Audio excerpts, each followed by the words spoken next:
Hang on, Bryce, we're not quite ready yet.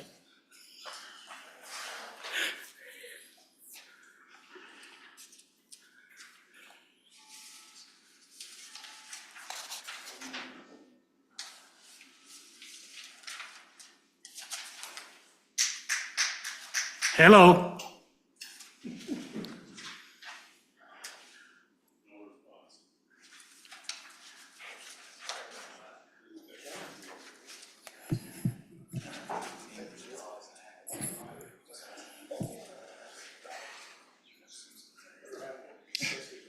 What way to fix this? Jason, can you hear us? I got you.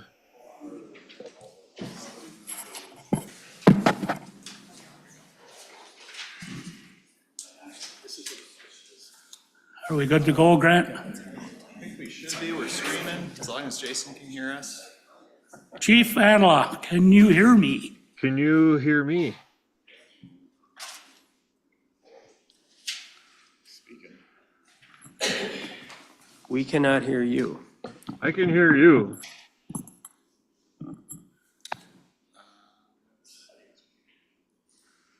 Yeah, I can hear you. There we go. How are we doing now? My microphone's moving. Beautiful. Thank you, Jason. Apologies to everyone for the delay. Kathy, oh, I'm sorry, join me in the Pledge of Allegiance. I pledge allegiance to the flag of the United States of America and to the republic for which it stands, one nation, under God, indivisible, with liberty and justice for all. Thank you.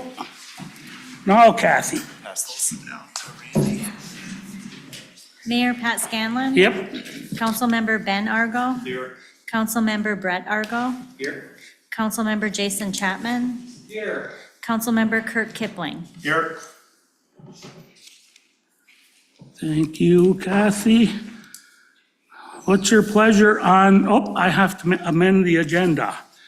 11K and L should read their amendments to the two resolutions that we're reading, 7,400 and 7,500. They are going to be amendments. Other than that, a motion is in order. So moved. Support. Motion and support to accept the agenda as amended. All those in favor? Aye. Opposed? Motion passed. Public comment.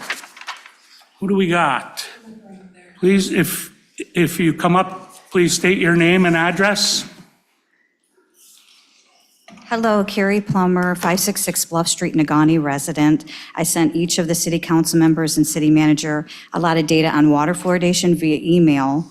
Local promoters of water fluoridation have made broad sweeping statements recently during public comments I'd like to address, such as seeing severe cases of tooth decay, particularly from children in their dental practice.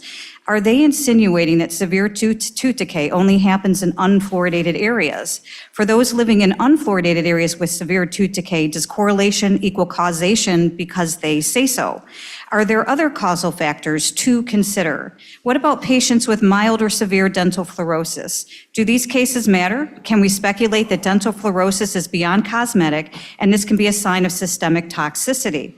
Did you know in the U.S., fluoridated water is in most commercial food and drinking products? Americans are being overloaded by fluoridation beyond living in fluoridated or unfluoridated areas. Not the case for Europeans, as most of Europe do not fluoridate. Where's the evidence that they are worse off? WHO's 2012 data show they are not worse off. Both 2024's Cochrane Review and the Lotus study, largest study conducted, show no statistical or conclusive benefit from water fluoridation. The promoters refer to the 2016 Calgary study, claiming increased rates of cavities after they stopped fluoridation. But the study omits data showing that the spike in decay mostly occurred when fluoride was still in the water and used methods that a leading scientist, Trevor Sheldon, said do not provide a valid assessment. In addition, a 2017 follow-up study published in PubMed concurred with his findings. Statements made during public comments, safe and effective, everyone benefits, absolutely safe, perfectly safe, the science is clear, 0.7 parts per million is a safe level. These are absolute blanket anti-science statements. Attorney Michael Conant asked leading officials of the CDC, NSF, and EPA, all who were under oath, to provide any safety data on where the safe level of the fluoride additive turns into a toxic level. None of them had an answer because there is no data. When promoters say that 0.7 ppm is safe, this is not based on evidence. It's a blanket, uneducated statement. We were told correlation doesn't equal causation regarding the mounting data showing the harms of fluoridation. However, correlation does equal causation when it fits their narrative. Well, this completely marginalizes legitimate studies showing a strong correlation to drinking fluoridated water and harm to the developing brain, many using approved scientific methods, including urine measurements, to determine toxicity levels like they do with arsenic or mercury. Do the promoters suggest ignoring the alarming findings from these studies since they are studying toxicity levels from fluoridation? Is that taboo?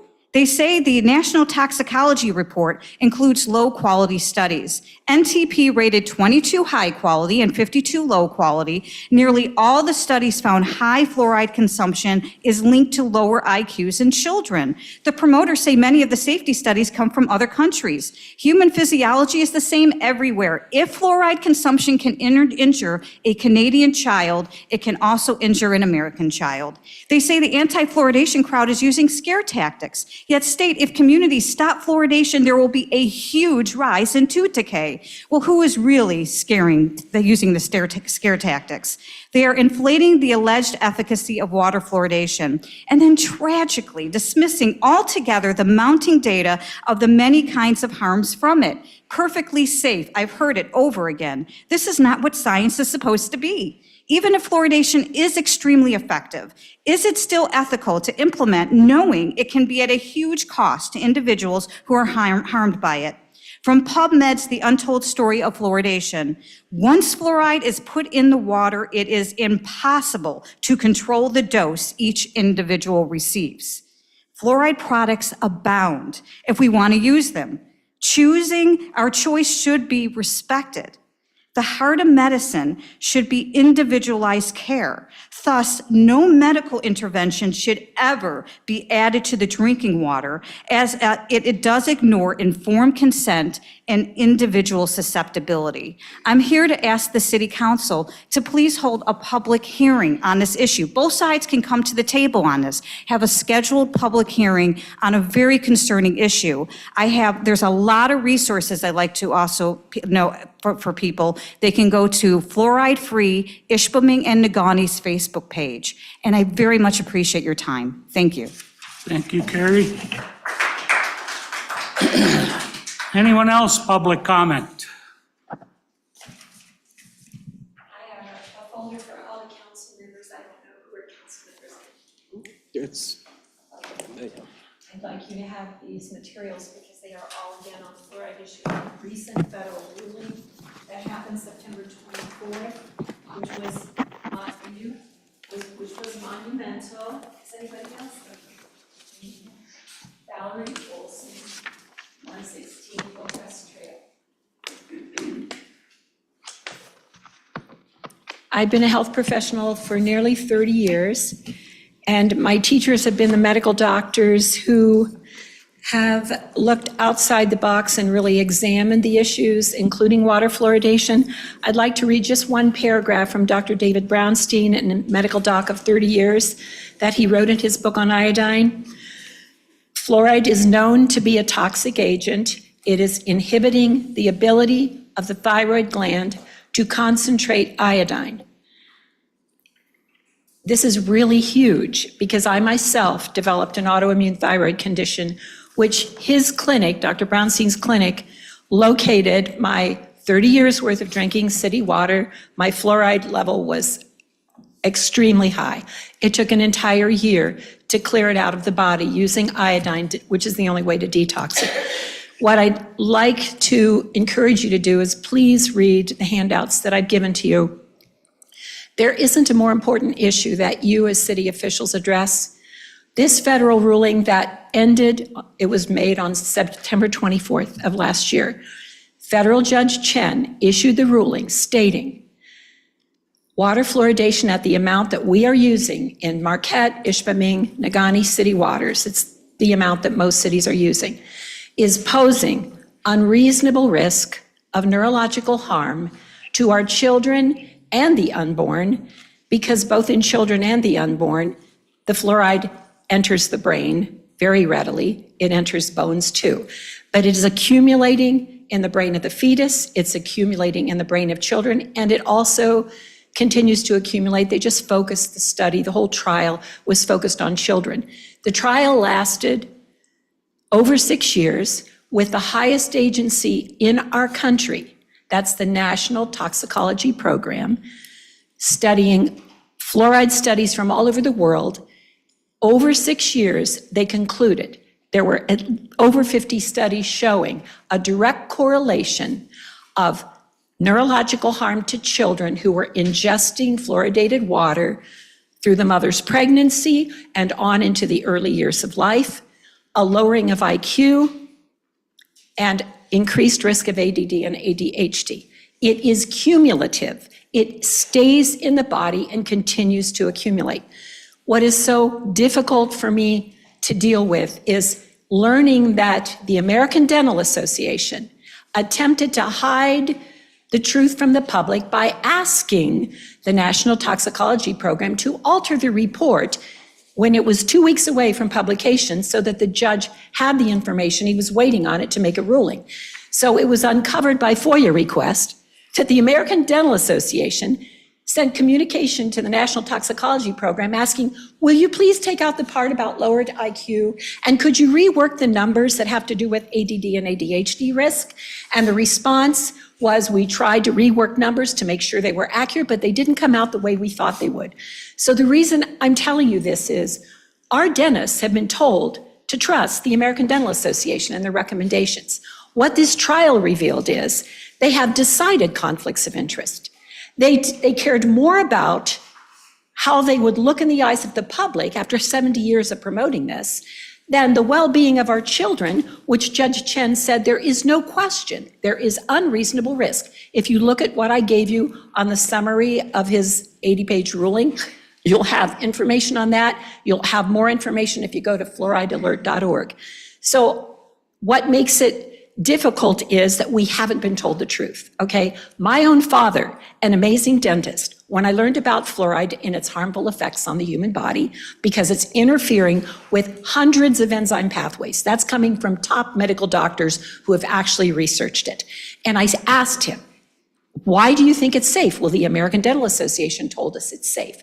So you see how they trust. I addressed a group of local dentists in Marquette about a month ago, and I told them, the sad thing is you can't trust the American Dental Association because they revealed their conflicts of interest in this trial. So who do we trust? We look at the science from people who have no conflict of interest. The EPA wants a place to dump it because then they don't have any responsibility for overseeing the depositing of the hazardous waste, which it really is, coming from the phosphate fertilizer industry, being trucked up to Marquette and I'm sure Ishpeming in hazmat suits. And that is true. You can look it up. The bottom line is it's such an acidic kind of waste that the EPA was being put on notice that multiple people were developing lung cancer who were working at the phosphate fertilizer plants. The fluoride that's in our toothpaste, which is a pharmaceutical grade, way prohibitively expensive. No city could afford to put that kind in the water.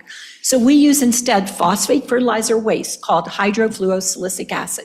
That is why we're putting a contaminant in the water. And so I just ask you, please consider having a town meeting so health professionals can come and present added information to you. This is a really important issue because it affects the well-being of our children. Thank you very much. Thank you. Anyone else for public comment?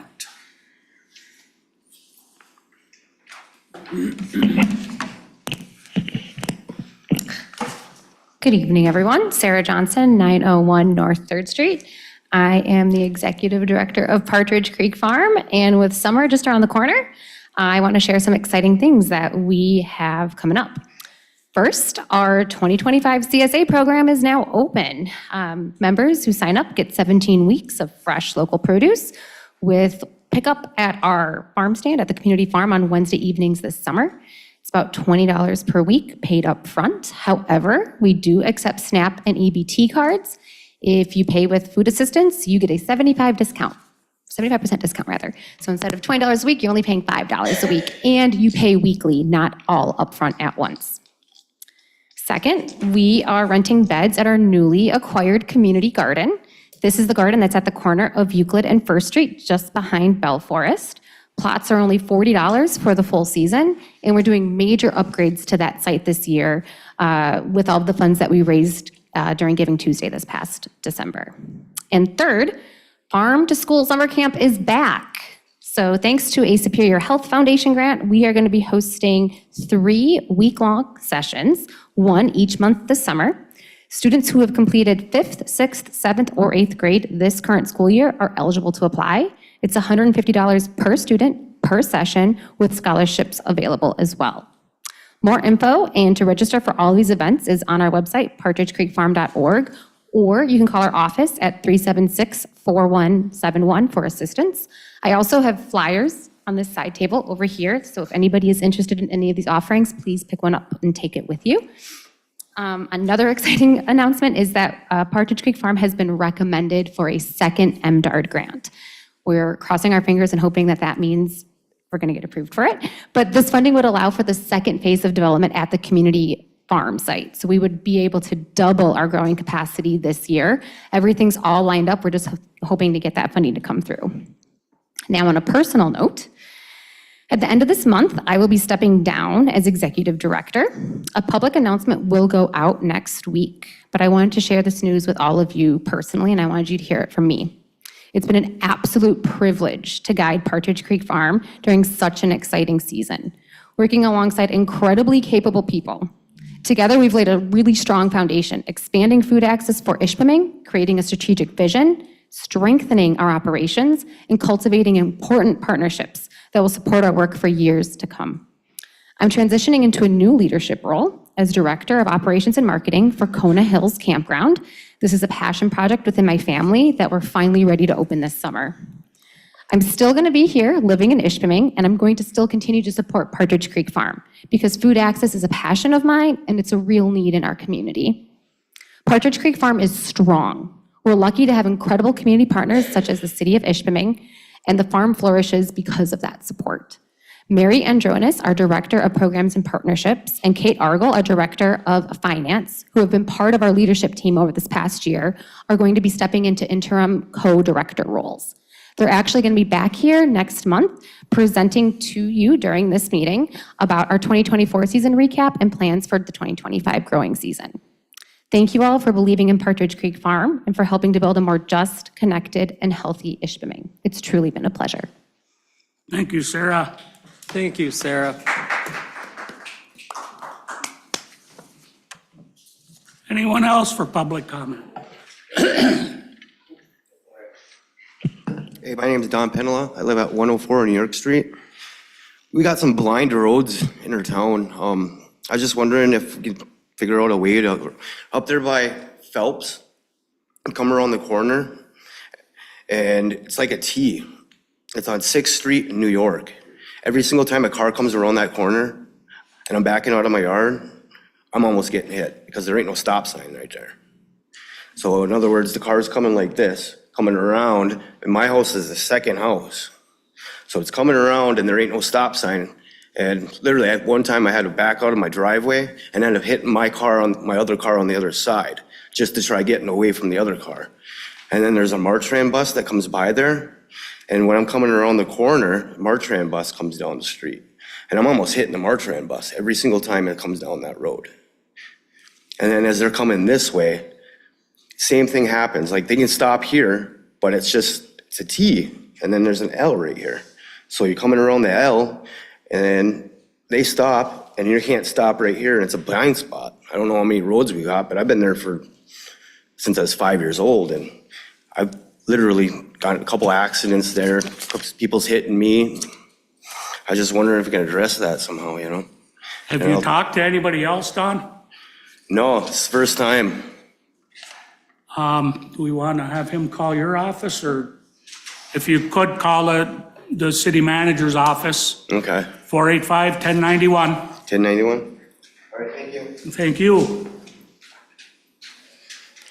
Anyone else? Mr. DeGabriel. Good evening. Of course, my name is Jeff DeGabriel. I live at 413 Vine Street. With all due respect, since the constituents feel it's more important to criticize me personally and harass me personally, I happen to know the charter fairly well and the jurisdiction proceeding to call me names, which is not a big deal to me.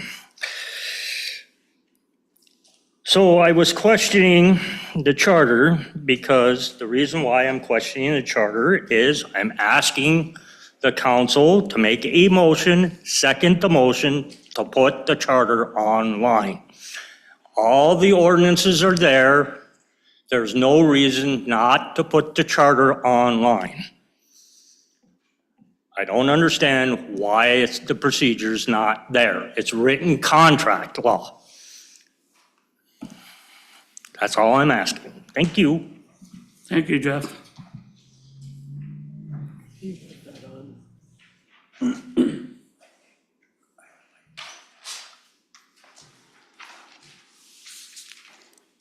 Any other public comment? Hi, Jeff Plummer, 566 Bluff Street, Negaunee. Sorry, I got to go back to fluoride. I'm sure you guys didn't think you'd be talking this much about fluoride being on the city council. I apologize for that, but it's something many of us got really concerned about personally. I'll share a short story of, I've always had a concern about fluoride before I had children, and I avoided it. I didn't have all the specifics, but I knew it was a synthetic chemical, not the natural fluoride we're told is healthy and good for teeth. So it's a synthetic chemical that comes from scrubbers of aluminum and fertilizer plants. And that was a little disconcerting to me. But it was when we had a child, and we already were removing a decent amount of fluoride out of the water through some filtration, but we didn't probably do as good of a job. We were still using for cooking and other things, still using fluoride. And our son ended up with, I think a few years old, he was under 4 or 5, with fluorosis of his baby teeth, and which is fairly common. It's caused by excess fluoride in drinking water, or it could be, you can get fluorosis from natural fluoride. We don't have much natural fluoride up here as far as I understand, but so it was caused. His doctor actually, when we saw him, it was the first time we saw this particular pediatrician, he said, "You don't happen to live in the Negaunee or Ishpeming area?" And we said, "We do." He goes, "Why? For some reason, I see a lot of fluorosis there, even though our water level, our part per millions were the same." I think back then it might have been a little higher, like 0.8. Right now it's considered 0.7 is what the EPA had set as a standard. So thankfully we caught that fairly early, and we then got very diligent with purifying water. We typically now buy reverse osmosis water. There's a lot of places that you can just fill up jugs. It's a lot of work. It ends up $600-700 a year in water if you're doing it for cooking and everything else. But thankfully, when his adult teeth came in, he had no fluorosis. And fluorosis not only weakens the enamel, it does the opposite of what a lot of dentists will say fluoride's supposed to do. It invades the enamel and actually weakens it and causes cosmetic disfiguration. And there's a lot of evidence that that type of fluorosis deposition happens in our bones also, happens in some soft tissues, particularly the pineal gland. And there's more and more studies, particularly the last 5 to 10 years, huge amount of studies coming out about the health harms.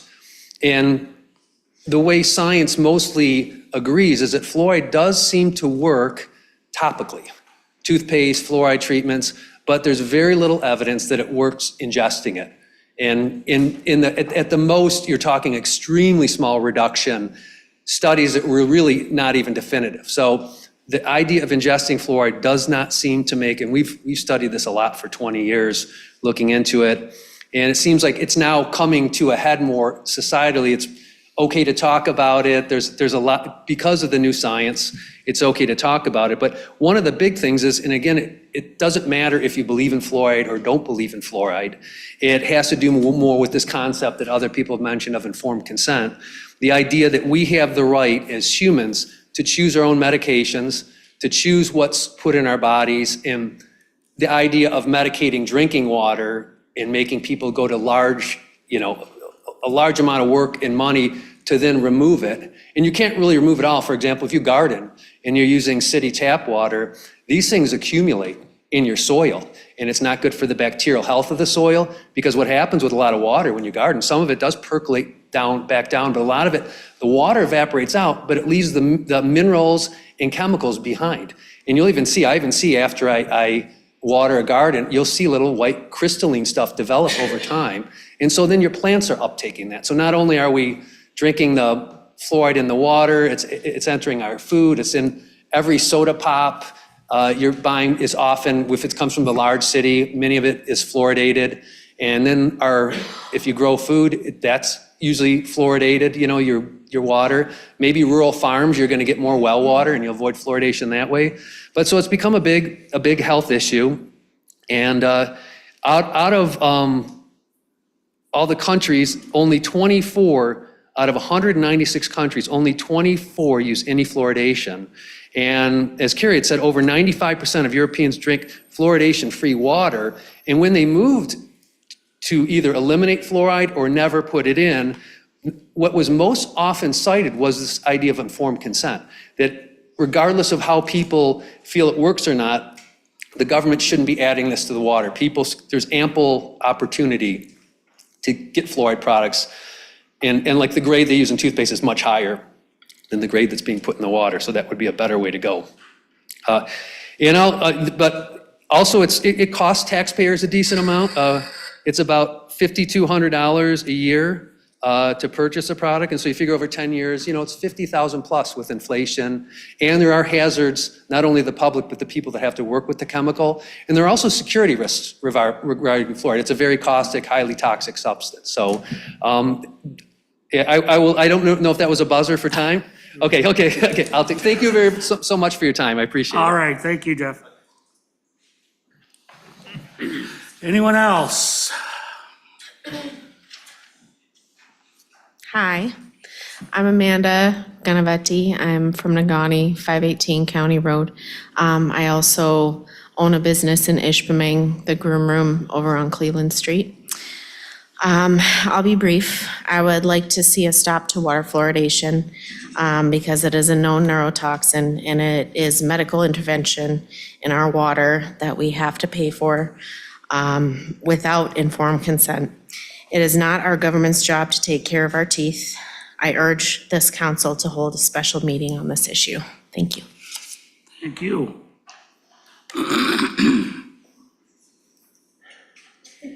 Hi, my name is Ron Elberth. I'm at 106 High Excelsior Street. And I have a couple of things to bring up. One, the gentleman was talking about some blind spots.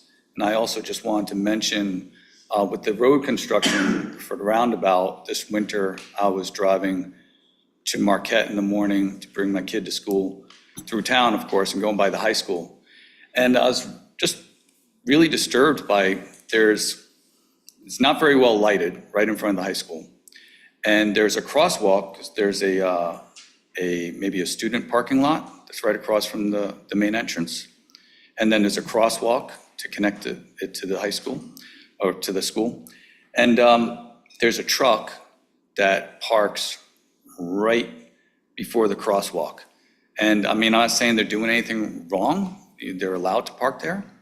I don't know if there's a special situation for their needs.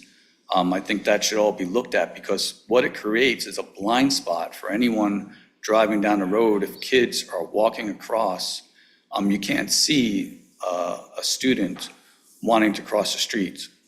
And it's not lit very well. So I would just ask simply in the morning, when it's still dark, maybe we can still do it now, but it's easy enough to see that situation, that scenario. Even if you go before school opens, you'll see the truck there. It's always parked there, and you can see the scenario. The other thing is our glass recycling. So we have no glass recycling. I'm wondering if there's any way we can have some kind of a collection site, maybe where we do the special Saturday dump where people can bring, where we bring the waste, the brush waste. So we can get, our city recycling glass, because right now, most of it's going to the garbage. I collect tons of it, throughout the winter and then bring it to the landfill, except we know that's not really happening. And it's such an easily recyclable product. I think the city should just not have a blind eye to the fact that they know that it's not being recycled, and it's so easy to be repurposed if we can just get it to the recycler. And then the last comment is about fluoridation. I'm gonna make this really easy and quick. So I have 3 kids, a dog and a cat. And again, I would like the choice.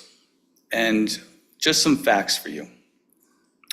So 6% of the world uses fluoridated water. 5% out of that 6 is supplemented. It's added to the water. And it's not sodium fluoride. Sodium fluoride is what's natural. So that 1% is sodium fluoride in the world, okay? So that's 5% adds fluoride in the whole world. The United States is mostly fluoridated, 72% right now. We are at the bottom of the list for health of our children. We are very low in dental health. That's all you need to know. So there's a lot of information, but just consider that. Sodium fluoride is not what we're putting into the water. It's a chemical, it's a byproduct from industrial waste, and just, you guys can look up any of those facts. Thank you. Thank you.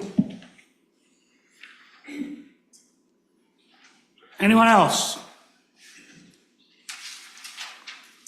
Hi, Kristen Radio, 109 Alice. I am a resident of Nagani.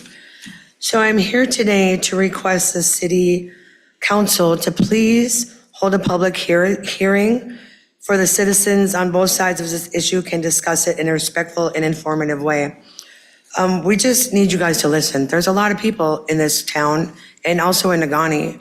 And if people are aware, they'll be like, hey, we should probably look into this. Maybe we don't want to do this. Maybe we want to do that. I think we should have the right to do that and a choice to do that. Thank you. Thank you, Chris.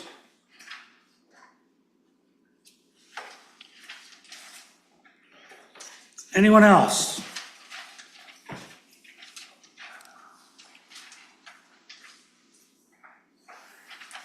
Hello, I'm Dr. Frank Jeffries. I've been a holistic chiropractor in Marquette County for 33 years now. I've been up here for 33 years, and it's this fluoride thing is basically completely ridiculous, and it's hard for me to even come here to talk because it's.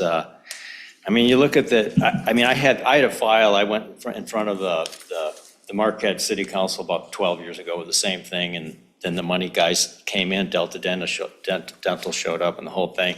And we explained, I had a file this thick explaining the science behind this stuff. I mean, this stuff is poison. I mean, you want to poison your kids? I mean, this is just insane. I don't know, maybe I'm 50 years ahead of my time, but I mean, you look at the material safety data sheet for this stuff, this hydrofluorosulfuric acid. I mean, it's absurd. I mean, it's harmful if swallowed. It causes skin burns. It causes eye damage. It causes serious damage. This is harmful if inhaled. It's harmful to aquatic life. We're putting in the water? What the heck is going on? I mean, thank God we got this guy RFK now that's been brought in, that's got some holistic sense of sanity to him, instead of special interests that are obviously this monetary thing is, and the liability. I see we have a lawyer here. The lawyers are behind this. If the dental people say, oh yeah, we've been poisoning you for the last 50 years, what is going to happen legally to these people? So we know that's what's going on. All you got to do is look at the science. This is a halogen. This is a halide that's right next to iodine in the periodic table. Do you ever remember the periodic chart? I mean, this is science. It's hard science. We should not be swallowing this stuff. You don't swallow poison. Even small amounts of arsenic in your water will hurt you. This was some kind of monetary thing based on some discredited science many, many years ago. And the dentists are just, they're listening to the American Dental Societies, and they're just protecting what they've done because they'll get sued. And so now we have RFK, we got the state of Utah, we got that's banned it, thank God, the first state in this country. And then we've got a few districts down in Florida that are getting rid of it. But let's wake up. I've been treating patients for 30 years from Ishpeming and Negaunee and giving them good things that help their biological systems. This is not a good thing to put to swallow. And this is the medical science, and I could go on and on. I don't mean to be brash, but it's just, to me, it's just so ridiculous that this is still occurring. And I almost didn't come again because I wanted to help these guys and give them some, peace of my mind because I study this and I think about this every day of my life. That's what my life is. And so the science is no good. They're poisons. Get the material safety data sheet, read it. It's a poison. It kills people. It's noxious. So it's horrible stuff. So it needs to be looked at. And you guys are smart. I love the Ishpeming people. Really, a lot better than the Marquette people. They're not, seriously, I've been treating them all for 30 years though. All right, guys. Thank you. Anybody? I know that's a tough act to follow, but anybody else for public comment?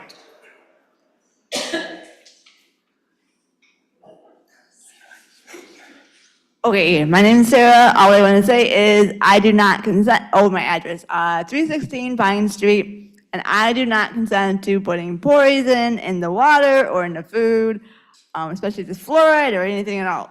We need to purify all the water everywhere. Thank you. And then let's see. Because I have autism, I'm on the spectrum, so it makes my autism worse if I have lots of that stuff. So get rid of it. Thank you. Bye. Thank you, Sarah. Anybody else? Last call. That would be the end of public comment, as interesting as it ended. Thank you all. Manager, offer of information. Nothing to add. Nothing to add, very good. Consent agenda, council. What is your pleasure? Your Honor, I'll make a motion that we adopt the consent agenda as presented. Did I have support? Motion and support to accept the consent agenda as presented. All those in favor? Aye. Opposed? Motion passed. Monthly reports and from departments. Financial report. Grant. Okay, so we are looking at item 8A, and it is your revenue and expenditure report that only has 2 columns on it in the I promise you won't be portrait cut off. orientation. Okay, so starting out with the general fund for the period ended March 31st, 2025. We have a little bit of property tax revenue trickling in. We're still waiting on our settlement for the county for the year, so we'll see that number go up. Year to date, we have 1.5 million of collections so far. For expenditures, the big difference for the month of March that we're looking at is our debt service payment on our pension bonds of $297,000. Net revenues over expenditures year to date so far at $535K, bringing us to an ending fund balance in the general fund of 1.4 million. We'll be moving on to page 2, looking at major streets. We did finally receive some 2025 revenue from the state in major streets. $56,000 of that was your gas tax sharing, and $105,000 for your snow allocation for this year. Ishpeming does continue to score very highly on the snow map, which is nice for our funding. For expenditures, again, we see we have a small line for debt service, that is major streets, allocation of our pension bonds, and equipment rentals making up a large chunk of the expenditures for the year. Net expenditures over revenue stand at 86K, and we have an ending fund balance in major streets of $916,000. And we do anticipate that fund to catch up as state revenue sharing catches up with the activity for the year. Looking at page 3 for local streets, we again received some 2025 state revenue for the first time. $84,000 of that $108,000 was a snow payment fund. And we have a net expenditure over revenue year-to-date of $47K, and an ending fund balance of $784K year-to-date. Looking at page 4, the DDA, little bit of property tax revenue. Again, we're still waiting for our county settlement in the DDA. Anticipate about $30,000 or so. No major activity for the month of March, so we're looking at a net revenue over expenditure year-to-date of $47,000, and an ending fund balance in your DDA of $1 million. And moving on to page 5, your public improvement fund. The big activity in the public improvement fund for the month of March was your storm sewer collapse. We paid for that this March. And that is on 2nd Street that we talked about. We did split some of that between the water fund, as there was a lot of water work done as part of that cleanup. But again, $283,000 coming out is really driving your year-to-date expenditures. We have a net revenue over expenditure for the year of $37K and an ending fund balance of $918K.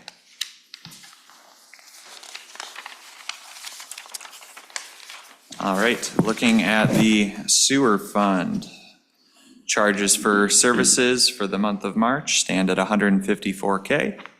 Your major expenditures are your debt service payment on your pension bonds and the CWSRF contract charges, which represent $2.4 million year-to-date of your contracted and professional services in your sewer fund. Net revenues over expenditures year-to-date at $60K. Ending fund balance of $11.6 million in the sewer fund. And moving on to water. Again, we have charges for services at $210K for the month of March, and we are looking at professional and contracted services of $434K in the month, being driven by the share of the 2nd Street collapse that was done by Payne and Dolan. And then we have some DWAM grant expenditures. That's for our lead service line testing. We have a net expenditure over revenue year-to-date of $457K. Largely, that's driven by that storm sewer collapse. I do expect us to catch right back up in a couple months. We have an ending fund balance of $10.3 million in the water fund. And garbage and recycle, nothing much. As always, garbage and recycle chugging along, 14K up for the month with an ending fund balance of $696K, which brings us finally to police and fire retirement. We had a big market loss of $146K this month. I do anticipate April to be similar. We are still in the good revenue over expenditure, $263K year-to-date, with an ending fund balance in police and fire retirement of, I'm tracking the wrong line. So it's $113K year-to-date for police and fire retirement, and an ending fund balance of $5.3 million. Any questions on the financial excerpt? How healthy, I guess, generally is the fund if these market losses continue, which it kind of looks like they may?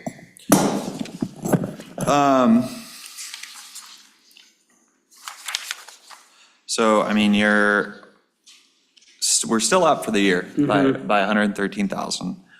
So, that'll probably be wiped out in April if I had to bet. Yeah. But we still have a significant fund balance, so I'm not terribly worried about it. We do not manage any of the investments for these accounts. We pay people to do that, which is a good thing. So We're still over 100% funded. For police and fire retirement, I'm not sure. I'd have to take a peek at the actuarial report. I apologize. Any other questions? If there are none, a motion is in order, please. So moved to approve the finance report as presented. A motion and support to approve the financial report as presented. All those in favor? Aye. Opposed? Motion passed. DPW update. William? We're still working on the Aqua Hawk. We got all the paperwork finalized this week, so they should have a test for us to come. We're still looking at mid-May for that to be released to the public. We'll start testing it first. The guys were optimistic, so they decided to wash all the plow trucks and put them away for the winter. So now we have all the sweepers and everything in the garage right now, currently going through those. We'll start that as soon as the snow's off the streets and the ice, basically. They're getting all the equipment ready. They're gonna be painting parking stalls downtown this year, per the DDA request. There's a few large trees. One of them is in Lake Bancroft, by the Lake Bancroft Pavilion. It's, I don't know how many trees it is. It's like 4 or 5 trees. The base of the tree is 13 feet diameter. And it's pretty much dead, so we're gonna be taking them down a bunch of trees this year. A couple of them, we're gonna end up having to have a contractor come in due to safety, but we'll do our best to do what we can.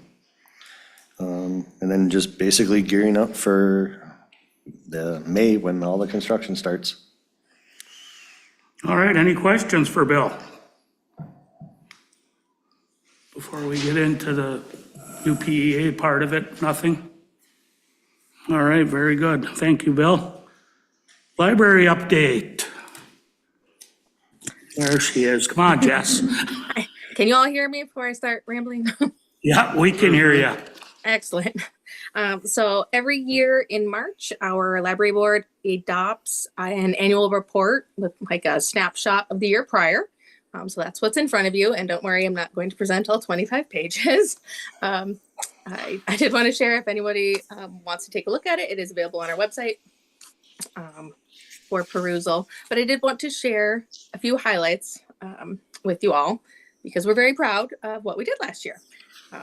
So there are 3 main areas we look at to track usage at the library. There are lots of areas we track, but 3 main ones, and those are visits to the library, checkouts, and also programming. So last year we had 34,127 visits to the library, which was a 22% increase from the year prior. Quite proud of. Looking at checkouts, we checked out 55,704. When you compare that to the number of items we have on hand, that's a 126% circulation rate. So we checked out more items than we have on the shelf, which is pretty cool. Of those checkouts, 58% were juvenile items, so items for children. And that is a rate that's been steadily climbing over the last 12 or so years. At that point, it was usually much higher, much higher checkout rate for adult items than kids. So we're very happy to see that change, and I chalk that up to having a full-time children's librarian last year for the first time. Also, when you look at programming, we offered 341 programs for all ages, from babies through seniors. That was a 44% increase in programs. Again, I think that is in part due to having a full-time children's librarian, and also because our adult librarian, Nicole Johnson, who's been in that position for about 2 years, has increased what she has offered for her age group as well. We had 9,080 people attend those programs, which was a 30% increase from the year prior. All in all, everything is up. We're really excited to continue in that trend, I hope. That's always the goal. And that's really all I was intending to share, unless anybody had any questions. Anyone? I'd like to just say something, Jesse. Congratulations. This is fantastic. The numbers continue to go up every single year. You have a small crew over there as the liaison to the library board. You guys have done a fantastic job, and I'm just very, very, very, very proud. Thank you. I have a question for her. Councilman Kipling. I don't see anything on fines here. I had to pay my wife's fines twice in the last few months because she apparently can't get her books back on time. We'll try and work on that. It's a common problem. It's all right. There's still a drop box outside, isn't there? It sure is. Yep. So you really don't have anything to Apparently complain she about. can't find it. All right, anybody else? One other thing, these numbers are much, much higher than libraries that are even larger than ours is. So this is a really, really big deal. Very good. Thank you, Jesse. Thank you very much. Keep up the good work. We will.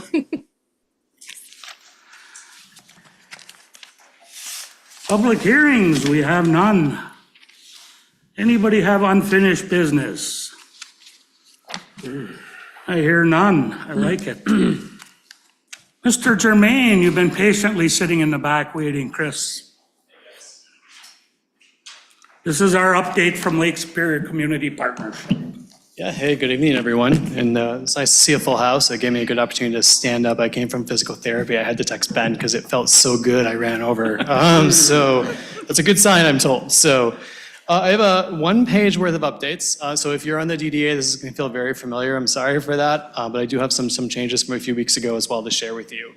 I also want to thank you guys for being flexible with me. I was supposed to be here in March. I ended up last minute having to go to Lansing to actually testify to the House Economic Competitiveness Committee on the importance of rural economic development and tools that they're looking to sunset that we really want them to keep in the budget. So it was a really great opportunity. We actually highlighted some of the work being done in Ishpeming in those comments. So under the contract itself, there's a number of highlights to share with you from the first quarter so far of this year. Number one, of course, just like last year, we did the Match on Main application. So we did a call out. We had our team walking door to door to local businesses. We ended up with 3 applications. All 3 applications were really strong. Ultimately, one of them got kicked out just because it wasn't ultimately in the correct kind of area of the DDA, the nuance between how MEDC does boundaries and how the DDA boundaries are.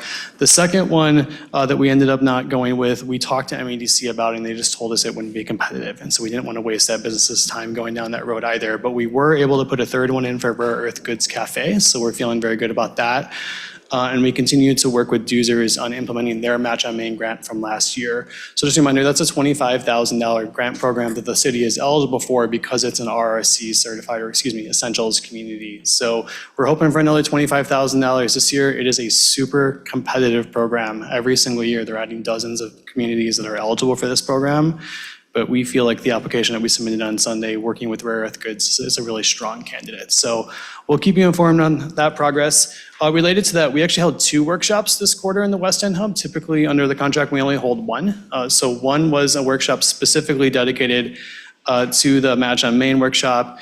And then we also did a general grant writing workshop in early March as well. Both were really well attended, in particular the general grant writing workshop. So we're going to replicate that one a couple more times throughout the year, I feel like. And we also use the West End Hub to hold a lunch and learn on the new Earned Sick Time Act laws. And that was done in partnership with some of our partners at the LSCP. But again, that was pretty much a full house at the West End Hub, directly helping businesses understand that really quickly changing law. If anyone was following that, you know, they passed the amendments to the Earned Sick Time Act with like 57 minutes to go until the existing ones went into law. It wasn't actually even signed until about 2-3 hours later the next day. So there was a period where the existing laws went into effect. So we'll continue to work with businesses on that. For smaller businesses, those new laws don't go into effect until October. So if you have 10 or fewer employees, and so there's still a lot to learn, a lot of handbooks to be updated, and we are expecting, quite frankly, some more changes to come out of the legislature later this year as they find some other things they didn't have time to address. Over the last 8 months, they had to address it. So facade grants was another area that we helped with, doing a poster and distributing some awareness, helping again develop some scoring criteria so the DDA could work through that program on. And then we've, on the DDA side, really remained in touch with the MEDC's Main Street program. We know it's kind of a priority. It's a great program. The city should, quite frankly, be in it.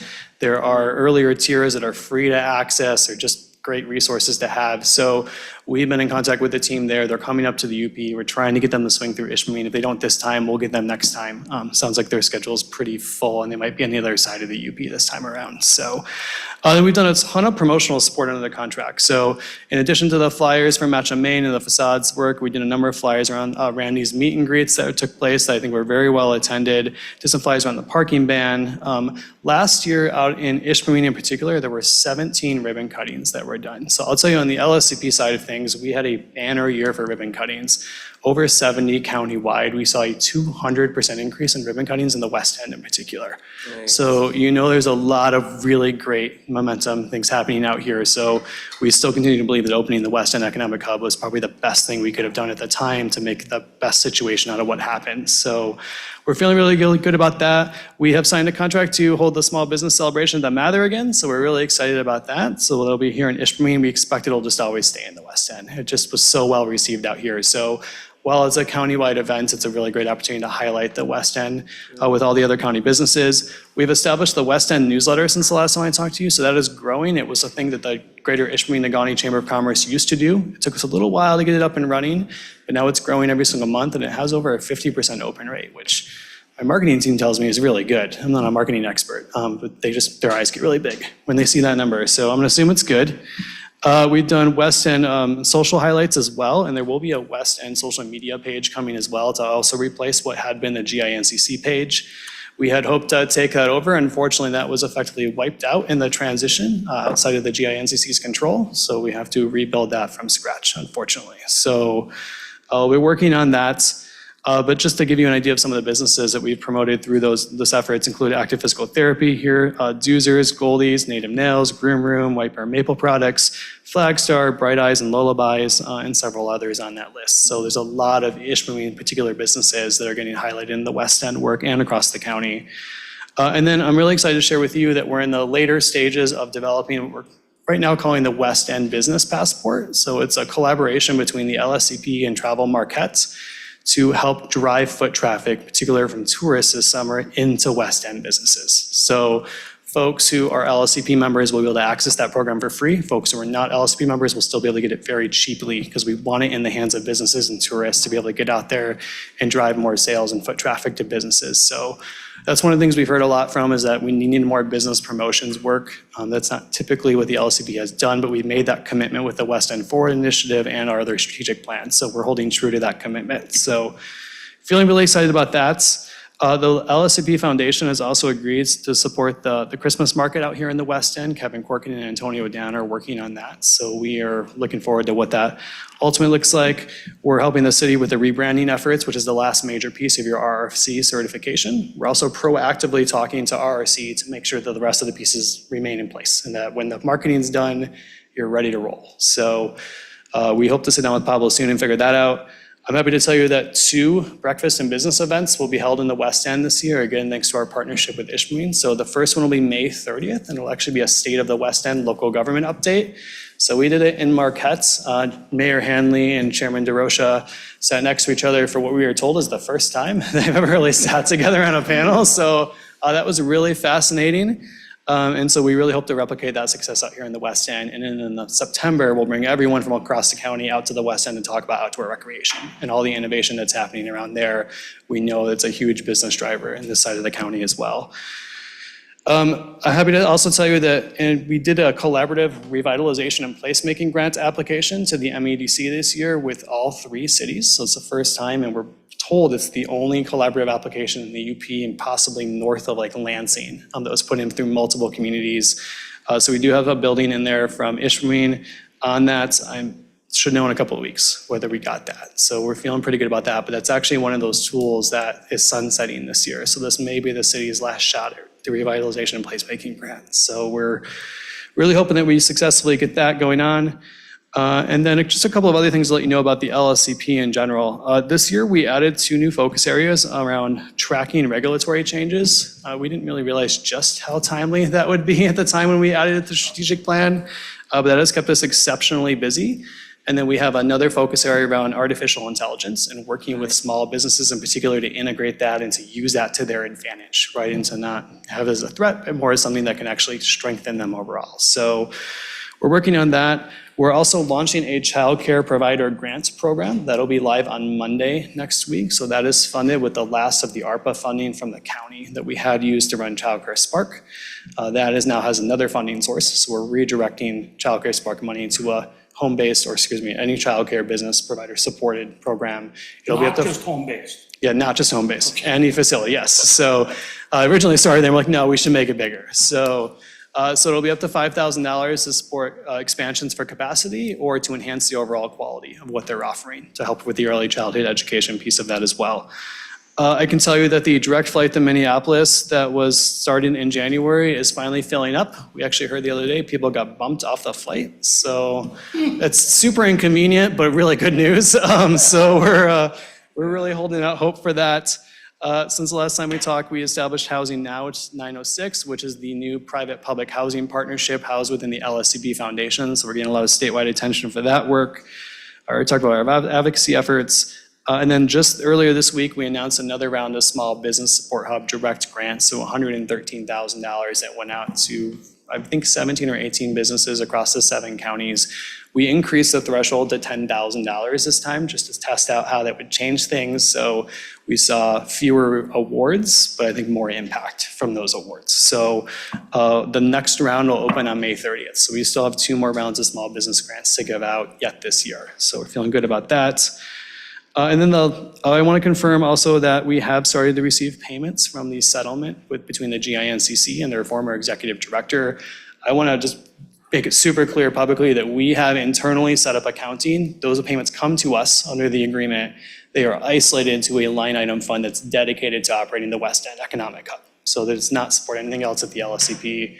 That was important to us to be able to do that. The board is fully behind that decision. So I just want to make that very, very clear.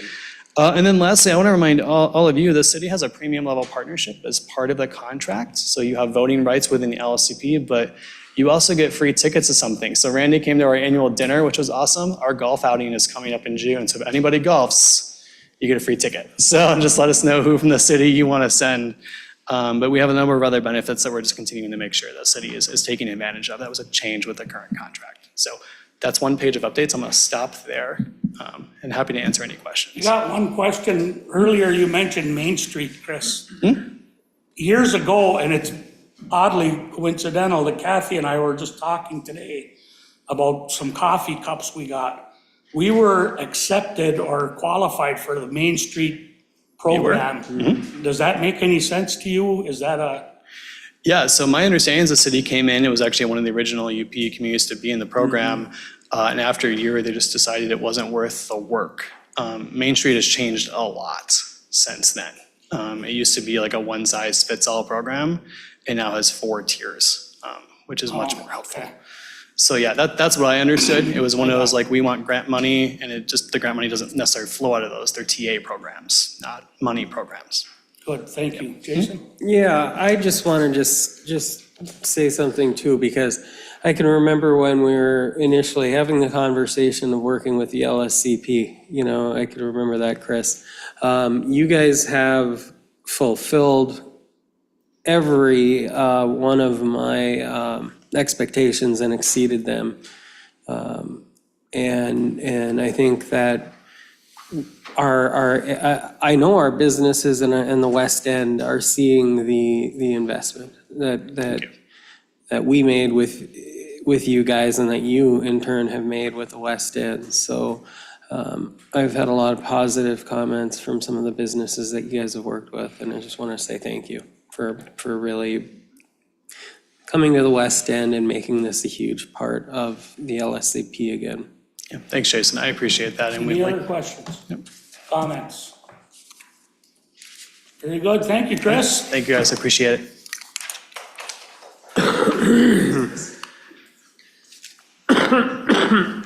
Special event from Cal's Journey. What's your pleasure, council? Your Honor, I'll make a motion, we approve that event. Support. Motion and support to approve Cal's Journey for, where's the date? August 15th. August 15th. And 16th. All those in favor? Aye. Opposed? Motion passed. Thank you. In that race there, Mayor? Probably, if I'm not in a different one. Grant and I are biking that day. E-biking. Now we're gonna get to the interesting stuff from Mr. Holmes.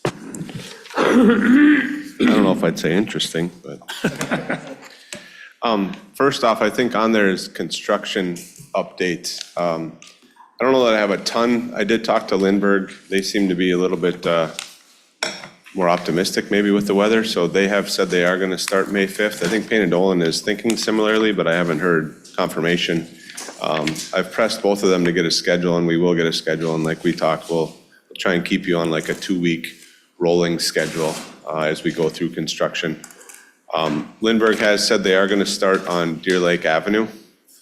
So I know they are talking with Give Them a Break, and they're looking at detour routes and stuff. I believe they're talking about using Hickory to Poplar for that, because that'll be shut down pretty much that whole way. But that is where they're looking at starting May 5th as of right now. I think they'll continue then on that side. We've got, I think, 2 or 3 segments over there. One of them's along the highway, which we did just get our MDOT permit for that. So they'll probably stay over there and complete that and then move south afterwards. I can't remember. Bill, do you remember where Payne and Dolan said they were going to start? Over here, right by Moyle? Stone and Houghton, yeah. So if you guys recall, well, maybe you don't recall because a lot of you are new. Stone and Houghton was in a Category B grant that you guys received to, I don't know, 2022 maybe? Something like that, a while ago. Anyways, we were able to keep pushing it down the road, and we were able to change order it into the water project. MDOT was agreeable to do that because we already bid it and we have quantities. So that's part of the area they're gonna start, and then we'll change order that part out of it. You guys have the funds, I believe, if I'm not mistaken, already from them, so it'll be kind of a charge to you guys, if you will. But I think there's about 100,000 plus or minus worth of work over there that'll run through the Category B grant, and then that will finish out your Category B, because the other portion was spent on Prairie last year, when we did Prairie with some of the sewer and things that were done over there. So those are the 2 areas that, I think total you were at about 236,000 plus or minus. I'm going off the top of my head, but Oh, and it's Stone and Houghton, it's just a big circle, hey? correct. Yeah, so we have water lines already in there. So what we're doing is in areas where maybe the water wasn't doing it, we're merging in. So you're gonna get full paving in that whole area. And then that's where that Category B funding would pick up, say, the other half that the water wasn't, so it's a win-win for everything over there and for the city for that matter. What about curbs and or sidewalks up there? I don't remember, sir, what that is there. I'd have to look at the plans. I think don't. that was a point of contention, for lack of a better word, as That, to whether we were gonna put sidewalks or not, or just curbs. There's nothing in the plans for sidewalks. Okay. Residential areas. Okay. All right, go ahead, I'm sorry. no, that's fine. The sewer, I'm not sure if Payne and Dolan's gonna start that before or not. I know we had some conversations on a couple options that we have out there for a few things. The river crossing is still one of those that we're still sorting out. I did talk with Eagle. We'll be applying for a permit. I'm not sure positively, so don't quote me, but I believe that we'll probably be cofferdamming the carp and bypass pumping around that area so that we can dewater it and just be able to install that crossing, because when they tried last year, there was just a little bit too much water there. So I think that river's gonna have to be blocked off, and that's a minor permit. Talking to Eagle, it's not a huge deal. I would think that that crossing in itself, once we get it dewatered, would go pretty quickly. You might be looking at a week's worth of construction or something over there that we'd be bypassing, so it's not a huge time frame. I don't know if they'll need the bypass to put in some of the other open cut stuff over there. It would make sense, just to keep it dewatered, and it'd be easier for them. So the ultimate, how long that cofferdam is in place, I'm not sure at this point, but that's kind of where we're leaning, I guess. That's gonna be up to Payne and Dolan. We've told them it's means and methods, and I haven't changed my tune for the last year. I still believe that's up to them to decide what they want to do. We'll permit, or attempt to permit, I guess, whatever way they want to go at it. But if we do open cut it, which Eagle said we can do as well, instead of bore and jack or directional drill, that's just a separate minor permit. We don't need to have any public hearings or anything like that. It fits into the category. It's an MP 53, I think, and the cofferdam's an MP 51, but they're both minor permits, so. No other easements? Everything Nope, there the is- easement should be fine the way we are right now. That won't, the way we get across, I guess, won't impact the easements. It's just a matter of how are we gonna get across. So that's still the plan. So I think at this stage, I would say it's safe to say, especially shutting that down, we're probably not doing that until, August or sometime around there, maybe July or August, permit depending, but we want to wait till it's a little bit drier so that we're not, with low flows and things like that. So that's where we're at on those. Once we hear more, I'll give you guys an update on that as well and what roads we're going to be tackling and stuff on the sewer side. So I think that's most of the construction. You want to roll right into the next one then?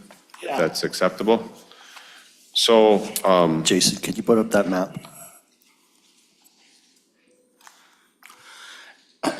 we had a meeting last week, I think. I don't know, my time goes by so quickly now. But I guess when we looked at 3rd Street, referring to 3rd Street here, we had presented about a month ago and we said there's many different options, probably the sky's the limit on what we want to do. I think in our opinion anyways, in talking to city staff and things like that, we've kind of settled on, based on what the city would like to do is to shrink the road to about 28 feet in most places. So we'll go 14 feet off of existing center line. It'll match up with what you got kind of park going north. We would have green space then, we'll put new curb in. Basically, in our estimates that we gave you guys, it would be for new curb, new sidewalk, and then that green space. There is a couple caveats there. So from Hematite to High Street on the west side, we would not change anything. We put new curb and sidewalk in, but we wouldn't change location-wise is what I mean. So there's not, you'd still have your parking like we discussed. If you look on the other side, on the east side there, we do taper that green space in just so when people are coming off of Hematite, if they're making a wider turn there, they're not going to hit green space. So we give a little bit of room for those vehicles to pull out and get back into your travel path. As you proceed north, the next deviation, if you will, I would say would be between North and Vine on the east side. We are not proposing that we touch that sidewalk. And the reason being is that there's a lot of retaining walls along there that are probably historic. And it looks like in places that concrete may be under them even. I don't know, we haven't looked entirely, but our concern is that if we remove that we're gonna lose retaining walls, obviously. So we would still put the green space in the curb there. Another reason that we're suggesting that is, I think when you look at it in general, that sidewalk is in decent shape. I'm not gonna say it's pristine, but it's in decent shape compared to some of the other sections. So we have concern with the walls is the main thing. And so we'd still put curb, put the green space, but we would leave that block, the sidewalk. The rest of the way, we would have the typical 4 to 5 feet or whatever it varies. Like we said, it would come off a center line. Some areas it might be 2 feet, and some areas it might be 6 feet of green space. It's just we're gonna hold center line and come 14 feet off. And that's where our curb lines would be. So that's reflected in the estimates that we sent to you guys. As I said before, in my opinion, we don't really have a choice but to redo everything down to Michigan. And that's what if you add up those two numbers, you're looking at about 600,000 plus or minus that would not be covered under the water project that the city would have to find a way to fund. If you add up all of them, obviously you've got the numbers there, you're closer to $1 million that we're looking at with everything all the way down to Hematite. One thing to note is on Michigan, as a side note, I guess, we are proposing to run the storm to the west now. So some of it comes back to the east. We've regraded that, so everything will run to the west. We do skip the intersection at Second, because right now when we come off a Third, it'll go to Second and then it continues in the big one. But in the future, if you were to be able to connect and go that way, we've got the grades set so that all you have to do is open the intersection at Michigan and Second and connect on the east and the west, and all the water from Third would flow all the way over to the west. So if that happens, that's the bigger project we talked about, where it would end up basically in Lake Bancroft, and then we'd figure out from Lake Bancroft how to get it over to the Carp or Partridge Creek. I don't remember what it's called over there. I apologize. So that's in there right now on Michigan. We're tearing it up for the water. So that's why we figured we would do that at the same time, kind of your dig once philosophy. So I just spit a lot at you. Is there questions? Any questions, Council?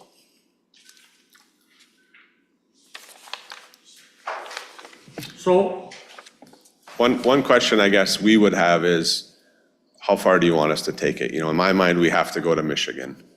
Do we want to continue the whole way? You know, where do we want to go? And I don't necessarily need an answer tonight, but I don't know that we could wait to your May meeting, because we're trying to get these to Lindbergh, which I think we all kind of discussed as, it makes the most sense to me that they're there. I would say give them the plans, see what kind of numbers they come back with. If we feel they're, you know, reasonable, then we'd present them to you guys. If we think they're out of line, we would tell them that, and then the option would be to bid it, you know, well, but council, in consensus, do we agree with the shifting to the west for the green space from North Street North? Is that what we're Correct. talking about? yeah. Yeah. And then the east side would, all the way to the end, would be consistent. Correct, yeah. We We would stay away from Michael's wall, Johnny Wortman's wall. That are collapsing now. What about the wall on Michigan? It used to be peacocks. This sits up on the wall. Oh, on the east side. That's yeah. Sarah Johnson's, yeah. That's her house. That would be, I'm not aware of that. I apologize. We haven't seen that one, but we can take a look at it. would be on but- the northwest corner. Our whole block is literally heading west. It is. Mike's actually right on that one. Do There's this do we, kinda do coming in. we, you know our new policy, dig once, eh? Do we contact the homeowners, you think, Michael?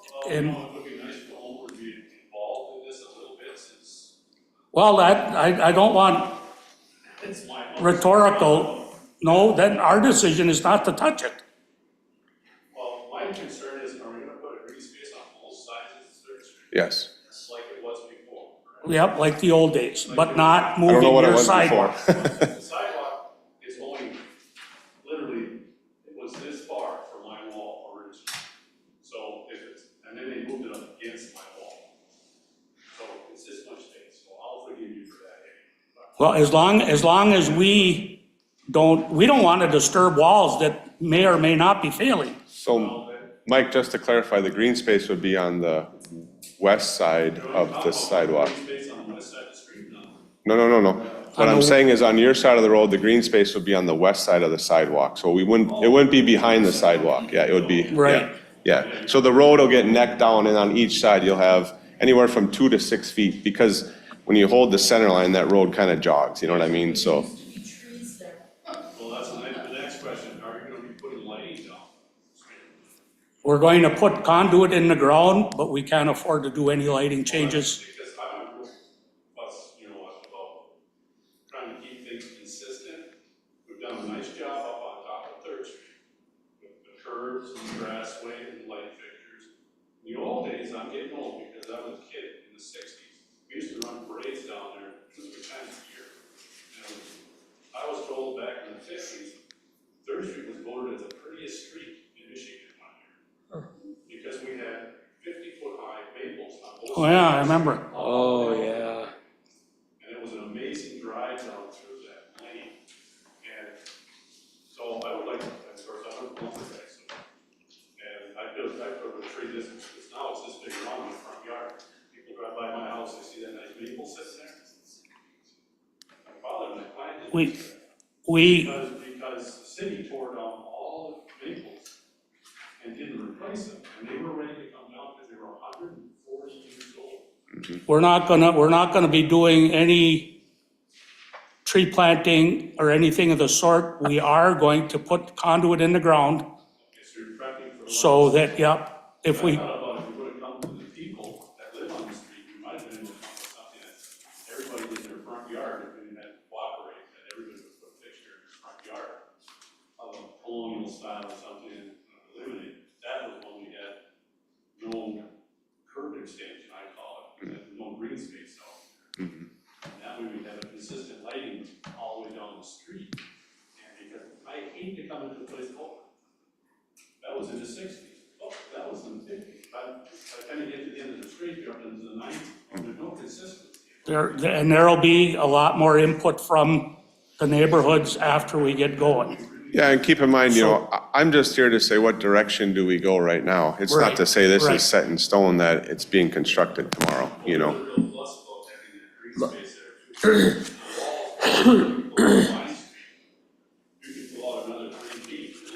Yeah. Yeah.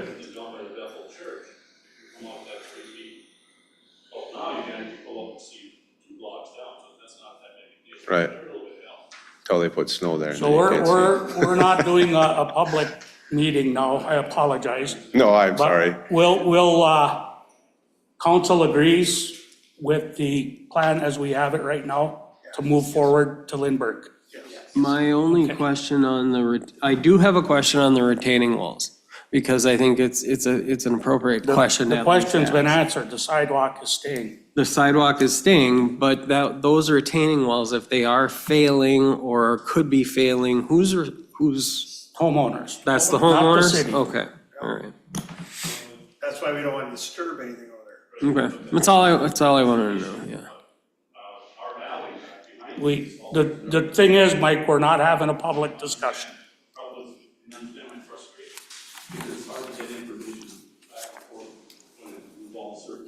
Well, if you call the city manager now, it'll be a little different. Yeah, it will be. Sounds good. So Brad, or Ben? I was gonna say, it's drive, are we gonna talk about that becoming a 90 or not? Yes, Yeah, that is, Chris. That's part of our plans too, yeah. I failed to mention that, sorry. But yeah, we are looking at making that more like Prairie, where it's a more standard intersection, I guess, if you will. How far back we have to go, I guess, where that transition is, we'll have to determine that when we start to design it. But yeah, the goal there would be to make that a 90 so that, you're not having to crink your neck and you miss people or whatever, but it's Yeah. more of it'll help traffic flow, I think. Have you guys determined what the infringement into like the Bethel Church area is yet? We haven't It's looked like- at that yet, Jason, that intersection particular, we've been focused more on Third and this'll come because I just wanted to get stuff to Lindbergh so that we can stay ahead of them. But once we have something, I'll share it with city manager and then they can get it out to you guys. Yeah, I'm the vice president of the church council. It'll be on city property. Yeah, we're not, Right, I don't know where all the property is. We'll look at where the property is so that we're not cutting through church property. We don't want to do that, but yeah, we'll take a look at that, Okay. maintain that, Any so. other questions? No, we're just consensus. Move forward So with we'll Lindbergh. send it to Lindbergh and I'll ask them to kind of price it block by block so that you guys can see. So if there becomes at some point, there's going to be a number, I'm sure, where you guys say we can spend this amount and then we'll decide at that point. Then we how gotta do put it back on the shelf. How do we want to go? Yeah, forward from there. But shouldn't we make a motion anyway to proceed? We will, or- but we just told them to move forward with Lindbergh's. Okay, you don't think an emotion is needed for that? No, you'll need a motion when Lindbergh comes Yeah, back and I think once says- we have the prices, then you guys can, sorry to interrupt, but then you can decide if you want to make your motion or not Okay. based on what they provide to you guys. All right. Any questions? Hearing none, we're done. Thank you, Christopher. Yeah, thank you.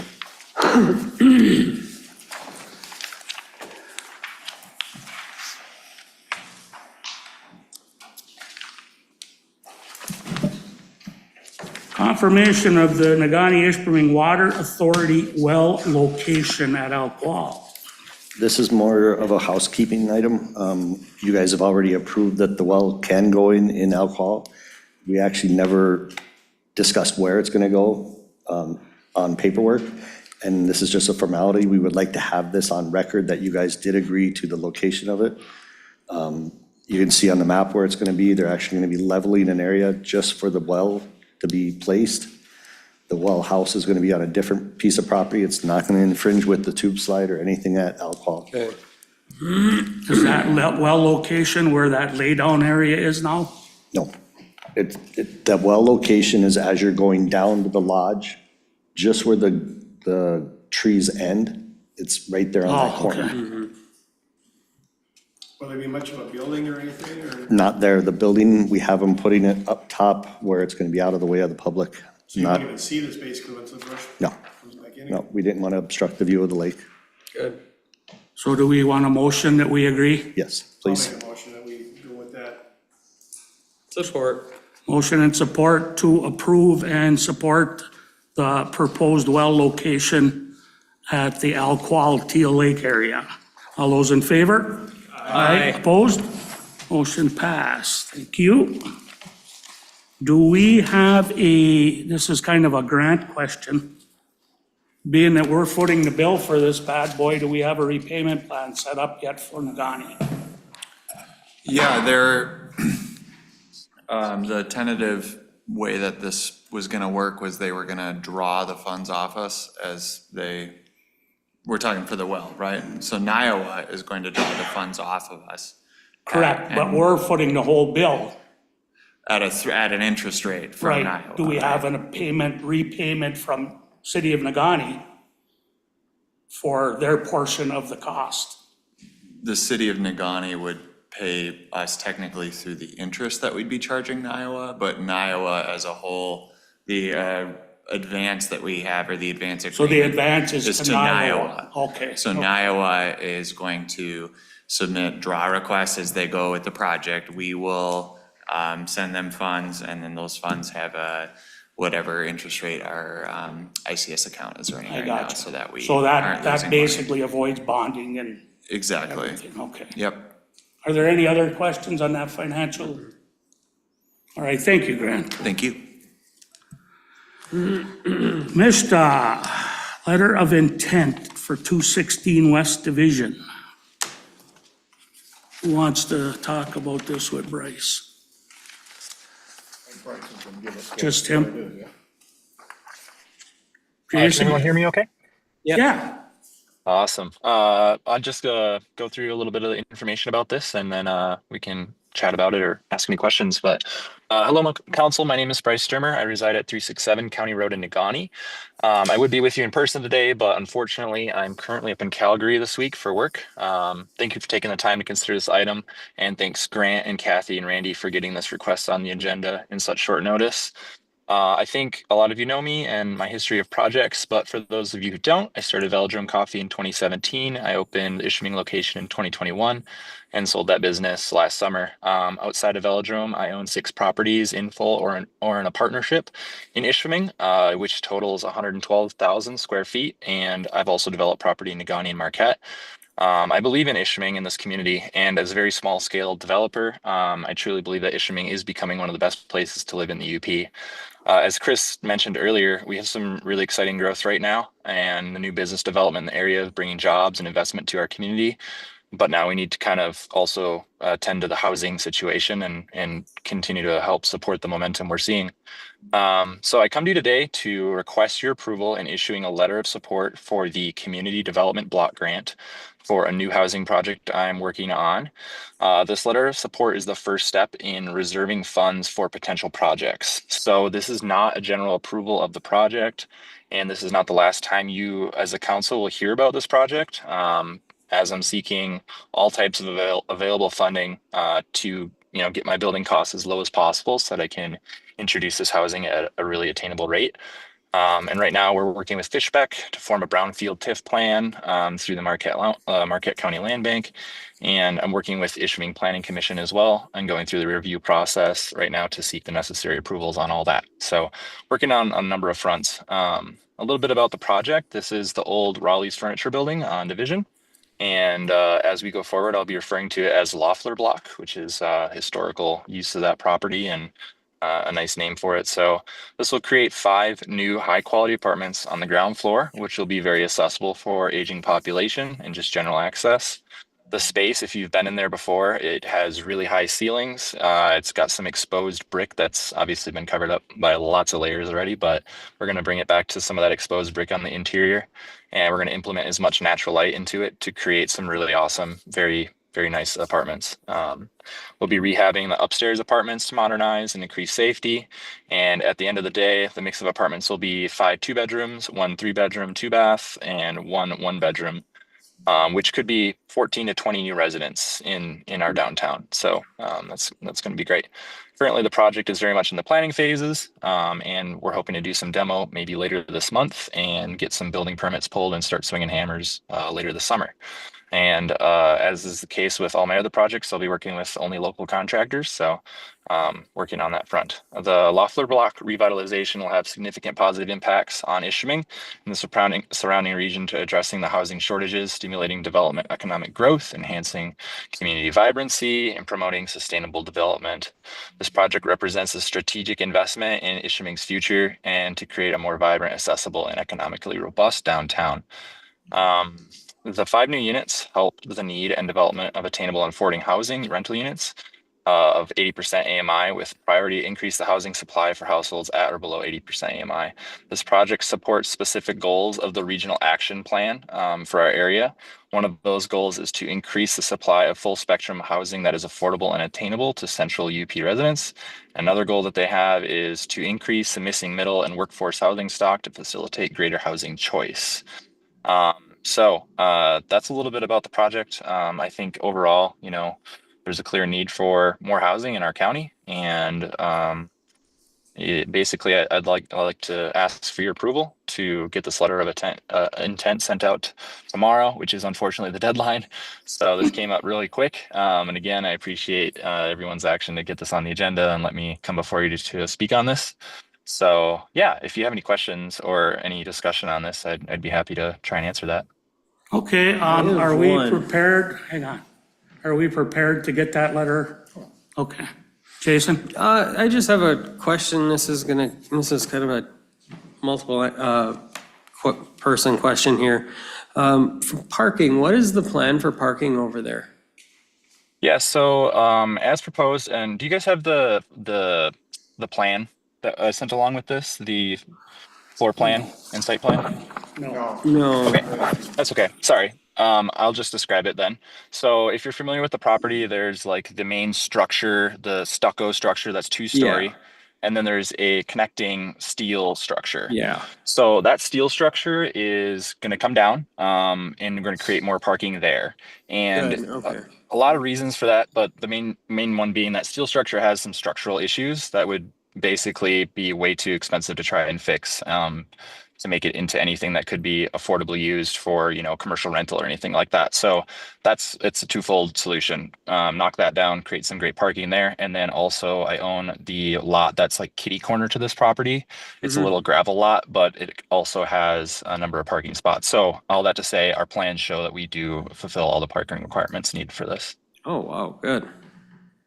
Anyone Exceeds all else? my A expectations. motion and, go ahead, Randy. What's the total investment?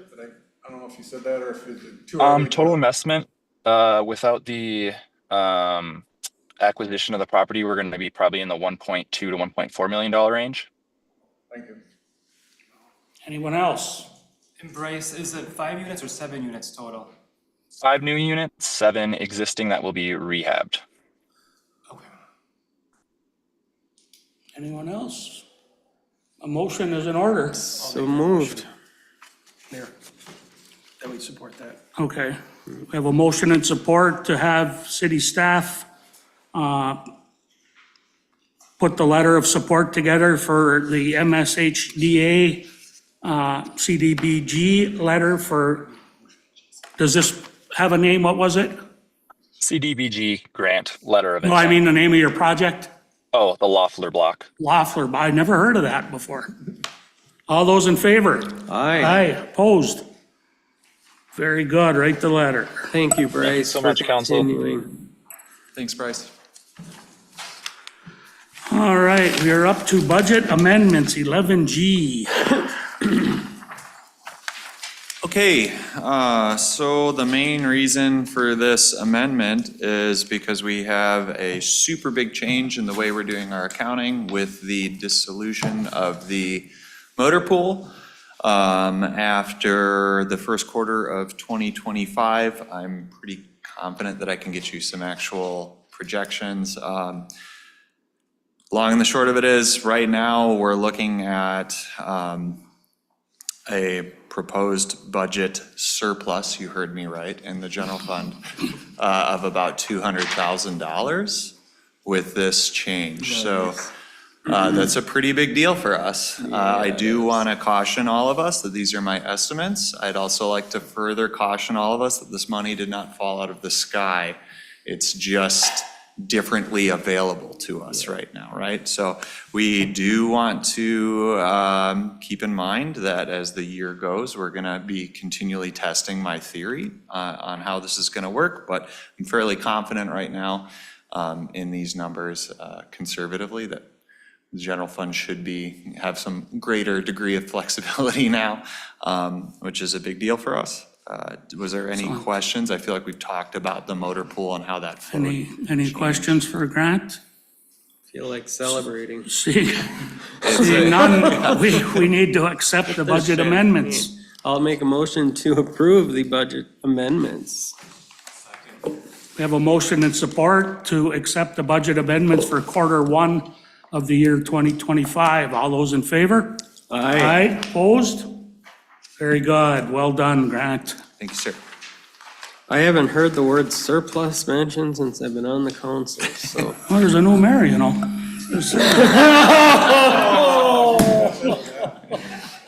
I could have said there was a new sheriff in town. Oh, you know what I'll say, hey. Before we move on, I'd like to release our engineers. Are we done with you guys? We are, I think, but Bill had asked me to send something on letterhead for and I did not get a chance to put it on letterhead, so if you want me to wait, I'll wait, but if you trust Bill that what he's saying is true, so. Are you speaking for him right now? Okay, that's good enough for our council. I know you got a long ways to go, so. Your Honor, I just want to say, all that good stuff that's happening, that's all credited to the previous mayor, just, you know. Yeah, okay. Good job, Grant, with that. Thank you, guys. Drive safe. All right, now we're gonna go to our city manager or our DPW. Bill. We're asking for an increase of the part-time wage. Currently, I think it varies anywhere from a $12 to $13 to $15 between seasonal workers.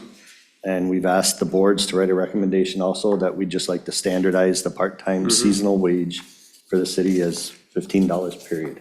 Your Honor, I'll make a motion that we approve the request and. Kurt Major, you can support. Oh, okay. There's more than one person on the board here.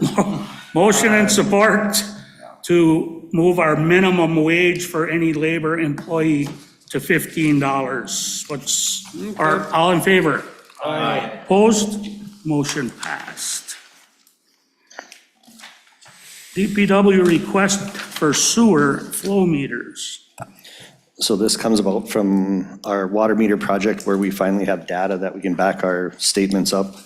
I included some numbers in there for you guys that our unaccountable water is pretty high, but then our I&I is also high. I think 1 month we hit a 68%, which is astronomical. Explain for council and the public I&I. I&I is any water that enters a sanitary system that should not be in the sanitary system. The problem with it is that number comes from the wastewater treatment plant.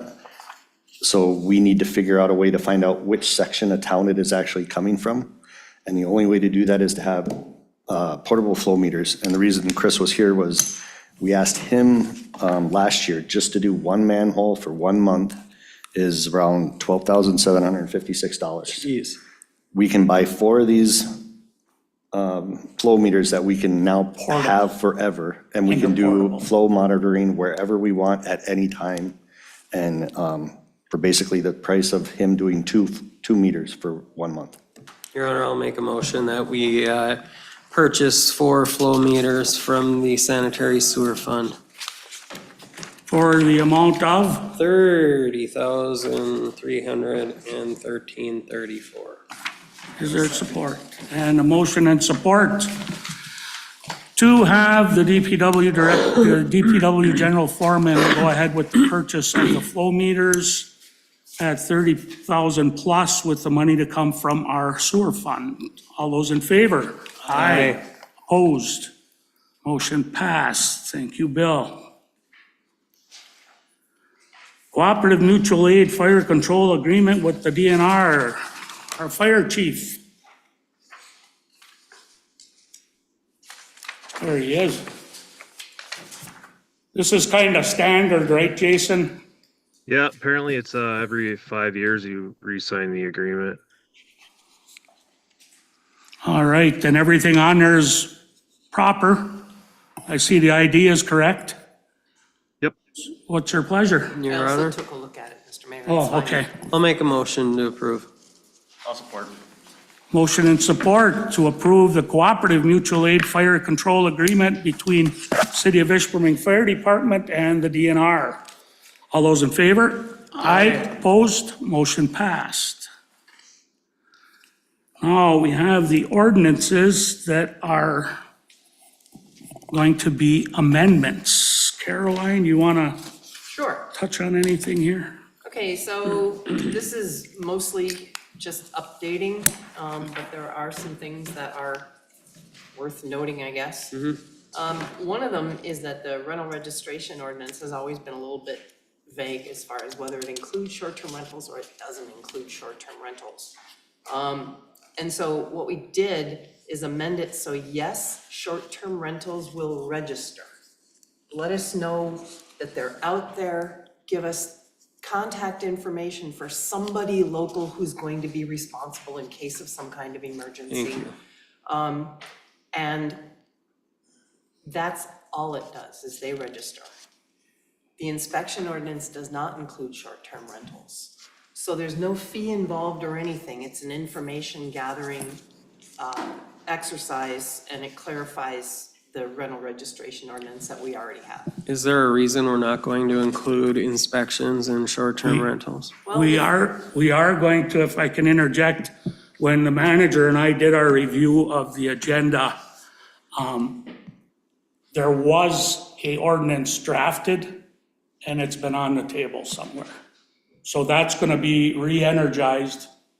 Okay. For short-term rentals? Yes. Well, the planning commission is looking at short-term rentals, and there's an ordinance that came from another city that they looked at. But my point is that we don't have to hold up these because of that. That's right. The reason to include it is the registration, because it was always unclear whether we should register them or not.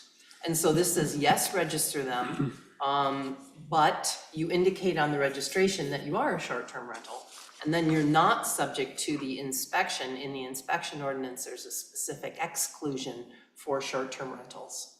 The feeling is that the internet will take care of a problem short-term rental pretty quickly. And, True. you know, we don't inspect motel rooms, we don't inspect resorts. The theory of inspecting rentals is that your typical long-term tenant doesn't really have the leverage to make a landlord Right. bring the place up to, That's true. you know, livable condition. And so that's why cities are allowed to stand in place of the tenant and use the city's authority to make sure that rentals in town are at least a minimum quality. We understand that not every place is a palace and not every place has been recently renovated. But there is a checklist that Russ looks at to try and make sure that it's a livable place. And we're going to enforce the ordinance that is here, that everybody's. We have never stopped enforcing. No, we do this now. Russ works part-time, but Right. this is his primary job, is doing the rental inspections. So some of the changes. Oh, I'm talking about the registering, the short-term rentals. The short-term rentals is just to clarify that, yes, they should be registered, and we may have to do a little bit of outreach on that subject, Yeah. because I'm not sure that short-term rental people really understood that there even is a rental registration ordinance that might pertain to them, so we might need to do that.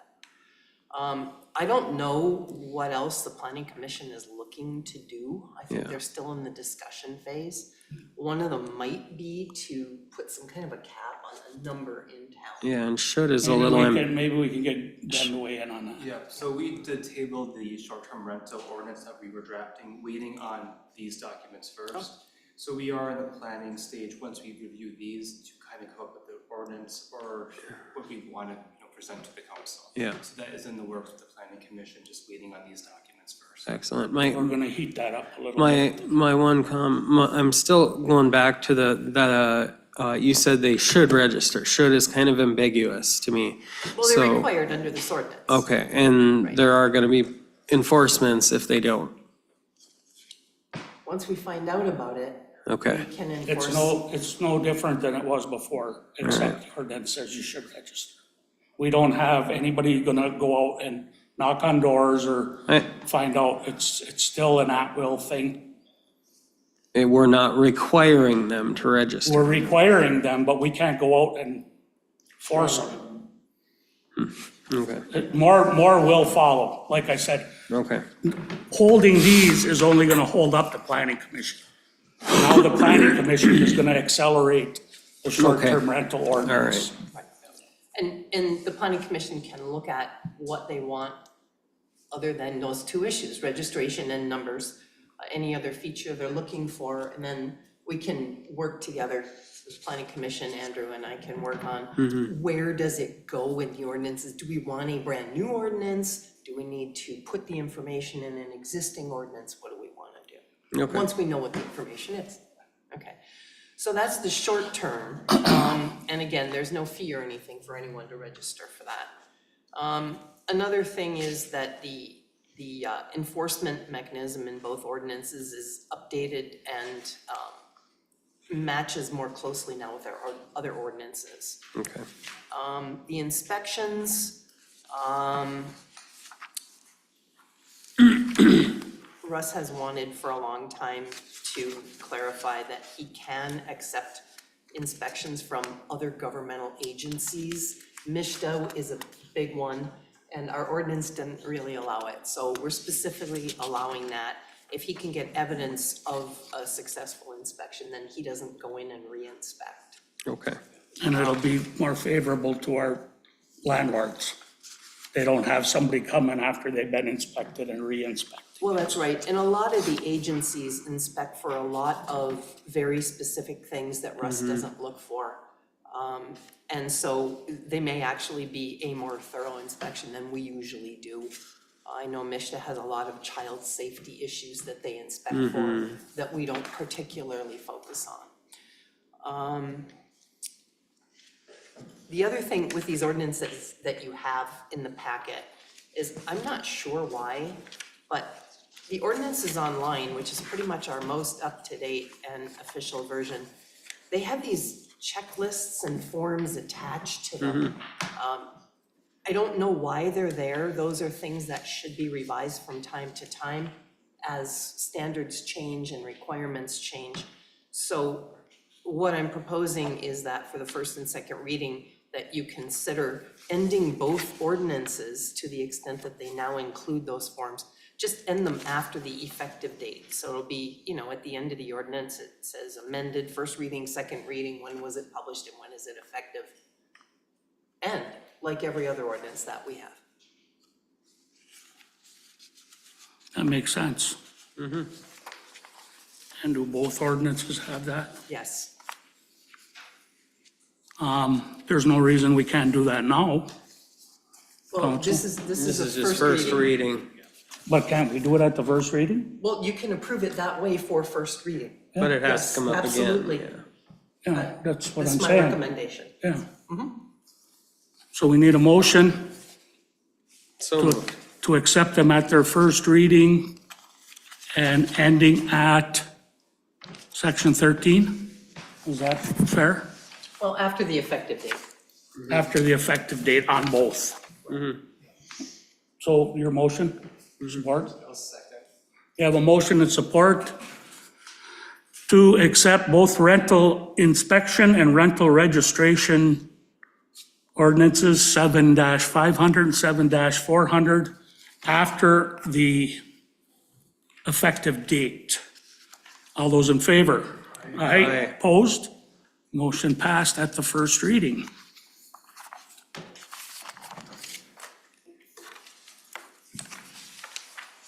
Request to purchase property from UP Propane. Randy, you gonna take this one, or? Dan's here. Oh, okay. I forgot you were back there. You've been there so long. I'm Dan Harrington, owner of UP Propane. I was actually born and raised in Ishpeming. In fact, I worked for the city for 5 summers as a temporary employee. And for your information, $2.10 an hour. And with a 10 cents a year raise, so I was making $2.50 an hour after 5 years. Anyway, yeah, so we'd like to put a propane tank just south of Malton Motors. You guys, I think, have a map. The property is currently owned by you guys, so I mean, I would propose that I'd purchase that if it's agreeable. And that, you know, I understand there's gonna have to be an appraisal, and, you know, I'm sure will come in acceptable. But, and I'm not sure if we're getting ahead of ourselves, because I talked to Drew and he thinks it's acceptable for that site, but I don't know if we have to get that approved first and make the purchase contingent on that, but I'm sure it's something that can be worked out. We have a tentative drawing, don't we? Yeah. Of the site? Yeah. I didn't have it. Did you steal mine? And was this is not declared surplus at this time, or is it? It's not. So are we able to declare it surplus? We have a, Well, you need a property description, and you have a whole land sales policy, and I think the manager has a recommendation for how we should proceed through that. Yep. Okay. So my understanding is we will need an appraisal, but I talked to everybody I can think of to talk to and see if this project would work. It sounds like it would work. I think we should bring it to the plan commission so they can see it, and if there's any, because I know they're talking about doing a lot of work out there. If they're in favor of it, we can get an appraisal, bring it back to the council to move forward with, you make an offer off the appraisal, and then move forward with the sale. And would there be a public hearing on this as well? I don't know, does I it don't have to think be so. if it's, probably, yeah, because it's gonna be declared. Yeah, that's what I. after. Right, It's and you declared would decide, surplus, yes. you would decide what the best method of disposal is Mm-hmm. at that time. You know, do you want to entertain bids? Do you want to list it? How do you want to sell this parcel? All right. Yeah. Is this gonna be hidden? I'm looking at the top view here. Is it gonna be hidden like behind trees or whatever? It's Really not. So that's pretty open there. It's like, it looks like it's an old pit of some kind, and there's just scrubby pobbles in there now, but that probably we have to level the site, so, you know. I mean, don't at some think for point- fire protection, they would want any, Yeah, we're not allowed to have Reasonable. any flammable material within 75 feet of that tank. would it be similar to your one on 95? Yeah. Size-wise? Yep, So that gives you a good example. Yeah. yeah, this one, yep. Only other question I could think of, truck traffic, how much are you anticipating? Really not a lot, you know. It's hard to say, we've never used that one, and we used to have a tank in Nagani down at Ordeveros before they started fighting. And so we got the boot, and we are putting one towards Big Bay, but it still leaves a big hole for the whole Dead River Basin and South Ishpeming area. So, you know, I would say maximum they're in there is 2 times a day. Yeah, so, I mean, that's on a good day. They fill up twice if they were there every day, which they're not, because they're running out of Gwin. So, I mean, I'm not sure. And we have the plant in Humboldt, so, you know, maybe if it is 2 times a day, it's twice a week or something. But it would be visible from the road. There wouldn't be like any From Malton? privacy. Yeah. Oh, yeah, yeah. It might block a little of Malton's view, but you might not be able to see the back of Malton too much. But it's, yeah, you're gonna be able to see the tank. So you refill the big tanks by over-the-road trucks then, tankers?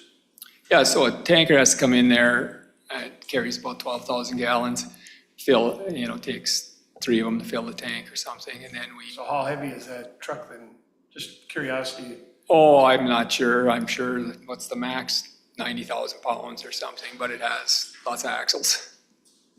Yeah, I'm sure that's not a seasonal road, but, you know, nice thing is we So you're don't. like 70,000 gross, or What's that? are you at 70,000 gross? Oh, I'm sure we're right at the max, because it's a tank. 80,000 gross. Yeah, so it's a tanker, it might even be bigger than that, because we have multiple axles on that. 2 axles on the trailer? Three, 3, oh, Oh, okay, so yeah. you do spread it a little more. yeah, so 3 axles on the trailer, but like I said, I don't anticipate, you know, like, we're not in there during road restrictions. What is Mountain Road geared towards? Is there a weight limit on Mountain Road, or?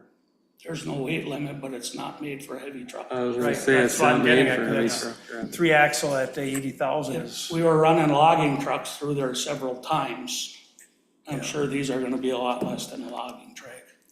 Yeah, they're a little less than a logging truck, but the big thing is, I don't think, you know, most of our propane is sold in the winter when that road is frozen, so they're not really a concern. Summertime, very limited Right. amount of propane, of course, that gets used or hauled in there. is there any plans to be able to cross the road from that at all? Do you know? Well, there was 2 developers looking at putting a couple houses in there, but it never went anywhere. Is there a setback for housing from this? Required? Yeah, from the property lines, there's, yeah, it has to be a 75-foot setback from property lines. And it wouldn't be on that side of the road. So we pretty much have the width of the road right away, hey? And the Well, right of there's way on plenty of both. room there. I don't know what Yeah. they are. I didn't label anything, but that little red line is actually the size of the tank. And so there's hundreds of feet from the road and to all property lines there. That's why I originally thought of getting a hold of Malton and just, you know, because they don't really use the back half of that, but it doesn't quite meet the setbacks of their building there. So it has to, the tank has to come a little bit to the south. The thing that I think council has to take into consideration is we got all this land from Cliffs and we've done nothing with it other than a campground. So I think that any time somebody is looking to do something to improve it, to utilize it, to get it on the tax rolls, we need to be supportive. And another thing for the attorney to consider is, should we be doing more surplus than just this parcel? Well, again, that's in your land sales policy, and I think it might be a little bit much to ask Randy, who's now been here a month, to have reviewed every parcel in town. But essentially, that's what you're looking to do at some point, is just kind of look in town, what does the city own? Are there But like, plans for it? in this area, we don't have to plat anything to say it's surplus, do we? Ben, I know the planning commission, we're going by what parcels the city owns, and we're kind of making plans for developers to review what parcels we think could be developed rather easily and what ones would need more work, especially with infrastructure as far as water and sewer. In our last planning commission, we talked about this parcel quite a bit, for Good, probably good. 2 hours. Excellent. So there's a lot in the works, I think, for Moulton Road of what's possible. excellent. I guess I don't want to put the cart before the horse, so I mean, I think it would be appropriate to just start with this property specifically on declaring things surplus. Well, absolutely, I'm not gonna Okay. hold this up to do more, but I think we need to move forward. Ben answered my question. Okay.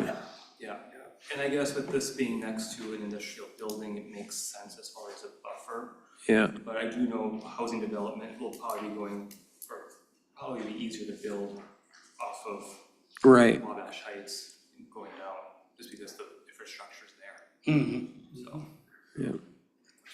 Yeah. Timeline, you trying to get this done before the next heating season, I would assume? I don't, my expectations aren't that high. Oh, So I've been down this road before. Okay. So I know it takes, you know, several meetings and a long time, and sometimes things don't. So ideally, I mean, if I get it approved this year, I'll be happy, and probably next spring is what I'm thinking. I don't, you know. So while we're not taking action tonight on anything, in consensus is that we would move forward on this? Oh, yeah. We need a legal description of.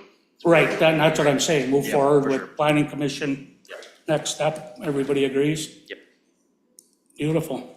All right. Is there anything else we can do, Danny? No, I think we're good, and if you got any questions for me, my cell phone's out there everywhere. Feel free to call me, so. Very good. All right, appreciate All it. right, thank you. Thank you.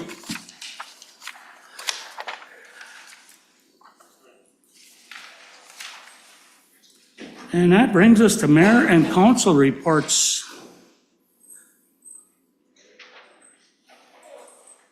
Mr. Ben.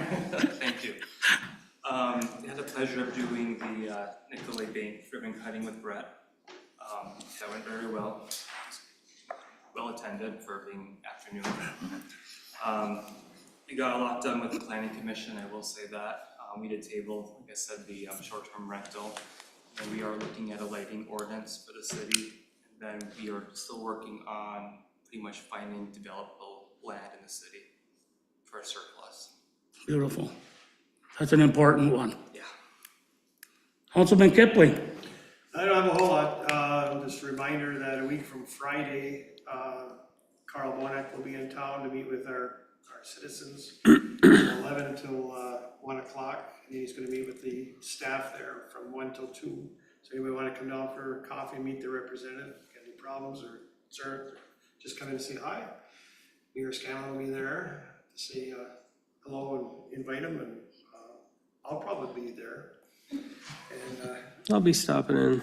so, yeah, so anybody feel free to come down and say hello to your representative. Have a cup of coffee and I bought the coffee, so don't be taking too much. Half cup. so come down and buy a cup of coffee. Bring your thermoses. Half cup and a half of a cookie. All right, anything else, Kurt? No. All right. Councilman Chapman. Yeah, well, we're on the topic of Representative Bonek. I would like to just encourage residents to support House Bills 4007 and 4283 or 4283. Those bills are introduced by Rep. Bonek and I believe Rep. Preston. And those would be to support the carve out for the energy bills that would allow Cliffs in the Upper Peninsula residents to buy electricity that's produced by the current rice burners, they're called. That's an acronym, don't know what they are. They went online back in 2019 or 2020. They're natural gas power plants. These bills are pretty critical to the future of Cleveland Cliffs. So it's entirely possible that if these do not pass, that Cliffs could completely shutter the Tilden mine due to operating costs on electricity. So these bills are critical. Jason, do you have those figures in 10 years, what it's gonna cost? Oh, you know, I know what the numbers were when we were talking about this years ago, but Current numbers out there, it's in the yeah, millions. it's in the millions per month, like 30 million a month or something like that. Don't quote me, but it's That's enough to astronomical. close the mine, they won't be afford it. Right, and I've had conversations with Cliffs over these and with other elected officials over these, so I'll be definitely doing my share of lobbying to get these bills passed. So I consider this a bipartisan effort to get them done, so just a big thank you to Representative Dave Preston and Representative Carl Bonek for introducing these. Next, I also would like us to see getting the city charter online. I think that is something that should get completed, user-friendly for the citizens. I think it's an educational piece as well, but, you know, I know that over the That last. has been in the works for a while, but we will Yes. expedite. Yeah. We'll get it on there. Yeah. I attended the soft opening for Milano's Smokehouse Meats, their sandwich and soup shop. Everything looked excellent. I did not get food the first day, but I picked up some of their new line of products, and it was a very happy household, so I encourage people to check out and shop local.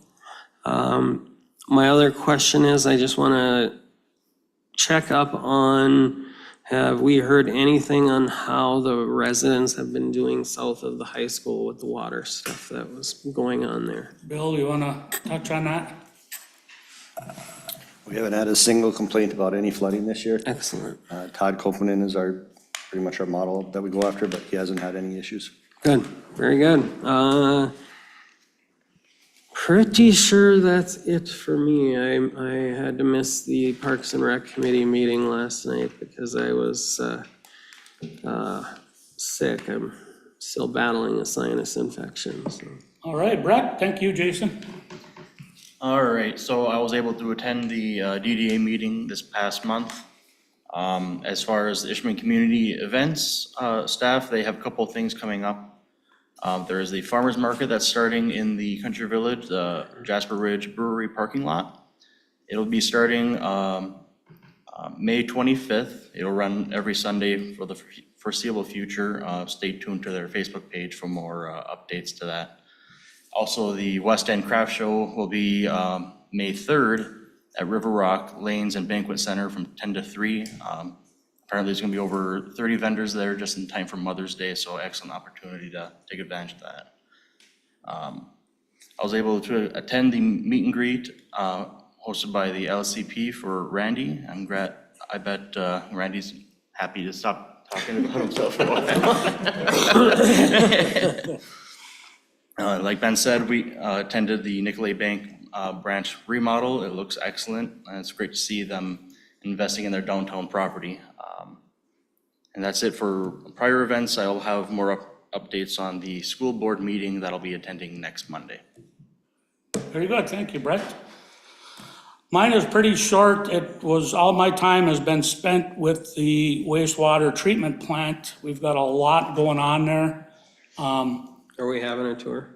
Yes, we're still gonna have a tour, and we're gonna be meeting, probably a special meeting to discuss all the research that we're doing. We've been meeting at least weekly. They wanna spend a lot of money, and we've been just kind of looking at where we're gonna get it, because Ishpeming doesn't have it. And how we're handling the discontinuation of compost. The DEQ, or Eagle, whatever they are, stopped us from making compost. And a lot of us weren't aware of that. And that's costing us a buttload of money, because now the leachie that's left after the sewage is all ran through and cleaned up and dried has to get hauled to the landfill.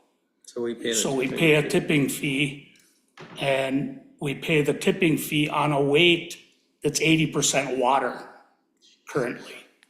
So we're working very diligently on that, and we'll have more to report as each month comes and goes here throughout the summer. But that's been tying up a lot of time. I was able to go do a little touring with Randy. We're gonna do a little more next week, get them out in the community and look at some different neighborhoods and learn what Ishpeming's all about. We also the entire council, we went up on 3rd Street and did an actual site tour of what's gonna happen, and got a pretty good idea of how that construction's gonna go right after the 4th. The day they did the Nicolay ribbon cutting, we just missed it. That's the day we were out. So I appreciate you guys going to that. It's nice to have our representatives show up there. I think that's about all I've got. How about the manager's report? I'll give a brief verbal one, and then we can talk about what you guys want for my written report and moving to the future. So the first, and Kathy's gonna have to help me here, because we had a meeting with, was it Cupid, or is that? Cupid. And they're doing an inventory of our parcels. Yeah, that with our grant, the Housing Resource Initiative. Yeah, so I don't know if the housing, our planning commission's familiar with that? They're doing it, so I think that'll help with you guys, what you're looking for, so we'll make sure you guys get that information, but it's gonna take a little while. I think it's a 3-part grant, but that was the first part they were looking at doing, so I think that would be good for you guys. And then I want to attend the Marquette County Ambassadors. They're going to Lansing. It's May 28th through 31st, somewhere like that. So I guess I need a motion to attend that. So moved. I'll support. Have a motion and support to let the manager go to, what is it? It's the ambassadors, Marquette County Ambassadors. They go to meet with legislatures and. So it's in Lansing? Yeah. So we've got a couple nights hotel mileage? Well, I don't know, yeah, I don't know the exact Usually, dates on it, yeah. but it's in my budget. They have a reception. You want to pull a number out of the air for us to, not to exceed? Oh, yeah. Is there? I didn't know it was that formal. It's, I would've known that, I would've had. it's not that formal, but It's Well- a two night stay. They said the cost for the hotel was approximately $200 a night. So then with food and there could be a parking fee, they weren't. Yeah, what, For lunch. they have, we'll do a not to exceed $800. yeah, that's, Motion in order? they have a Motion reception. in order? Yeah, I I don't made the care what he motion. does. Yeah, I made the motion, yeah. Support? Motion and support, send the manager to Lansing, not to exceed $800. Personal vehicle will pay mileage. All those in Yes. favor? Aye. Opposed? You wouldn't Motion mind, passed. Randy. I think I've attended it's it. important, yeah. I'm not big in traveling and not big in going anywhere, to be honest with you, but I think this is important to go down there, so. It is. And then late, I think it was Monday afternoon, I got an email. I think the mayor got the same email that the congressional directed spending is still alive and going. Yeah. I heard it was dead, so it sounds like it's not. Got the email Monday with, from Senator Alyssa Slotkin. Slotkin's representative. Yeah, so it's from her office. The only thing I think of that I know we've been trying to get money for has been a fire truck. And I know we put in a grant application for that already, so I knew I had information. When they sent the email on Monday, they still didn't have the application available, and it's due next Friday. So it was trying to figure all that out, and the fire chief helped me a lot, get the grant together, but I did get it together, I sent it out. It doesn't mean that we have to accept it. Obviously, the council would have to do that, but there's really no time to do anything besides actually get the grant information out there. One thing we need is 5 letters of support. So I've asked Jason, the fire chief, to see if he can find some. I really like supporting communities around us, but we can do more than 5. So I put together a sample letter that everybody basically just put the organization in their name in there, and they're all the same. So we're working on that, and hopefully we get some traction with that. There's a little issue I had is they said to contact the USDA, which I did. The USDA percent to cover the grant is 35%, and in the information I received from the congressional directed spending information says it's 55%. So I'm trying to figure that out. Obviously, that's a big difference for us. They said, the USDA said it's a 5-year, you can use the money up to 5 years. I've done 2 of these grants in Chippewa, they told us we had 3 years. So I sent that just for clarification, and so we have more information. It's always interesting when you deal with the federal grants, but, so hopefully we can get some traction on that, and that'd be great if that can come to the community. Whatever I can do to help too. Yeah, Let me know. appreciate that, yep. So met with Michigan State University, because one of the other things that I've, talked about is doing the strategic plan. So they do strategic plan, we also can do that with LSCP. And I think LSCP can really help us with the economic part of that. And I think the Michigan State University Extension can help with the overall plan. So we'll work on that and hopefully get that going this summer, late summer. I know it's hard to do anything in the summer, especially with long winters. Everybody's gone. But I think there's some surveying we can do with the community and do some of that to get that rolling. So just had lots of meetings, obviously meeting lots of people.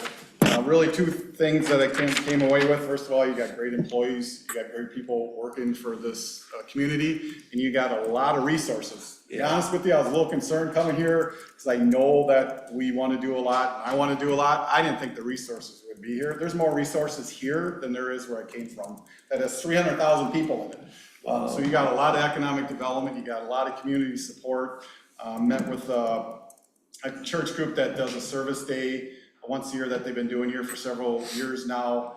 Amazing how much work they can get done in a day, so very, very happy with all that. And then, is there any questions on the verbal? Anything? And I appreciate Kathy bearing with me, and she's doing all my appointments, and I tell her, you have to let me know if I'm pushing too much, because I'm very excited about everything we're doing, and then for the manager's report, and I've done every kind of report you can imagine to councils and committees, and so I just put together 4 highlighted areas. That is a typical report and one I've used in the past. But I really want what the council wants. So if there's anything on here that either you don't want me to report on or anything you want me to add to it, let me know. And then the idea would bring that to council every month and I'm not gonna read it verbatim, but obviously you'll see what's going on. You'll be informed. I know some cities, I've seen that mail this out at the end of the month to the council members and don't have it in the packet, but I really think it's public. I mean, I think it's really good information for the public to see. And I talk about some budget stuff, and obviously Grant's gonna do a lot of the budget reports and stuff like that, but I'll get the areas that aren't covered in the normal budget report. It'll be refreshing to get these again. Do all of you agree that the draft he has put out is a great place to start? Yes. And see what I don't think we have to change Very anything much at so. this point. Okay. Do you have anything else, Randy? I do not. All right. It is time for a motion to go into closed session to discuss Michigan Compile Law 15.268C, to consider strategy and negotiations connected with a collective bargaining agreement. I have a motion. Is there support? I'll support. Support. Is it a roll call, Kath? Yeah.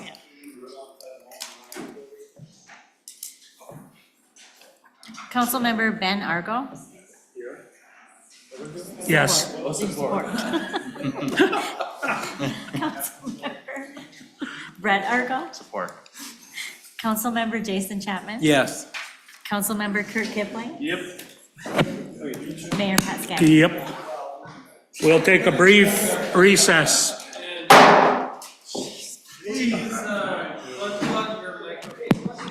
Yes.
Well, we are back in open session and a motion to adjourn is in order. So moved.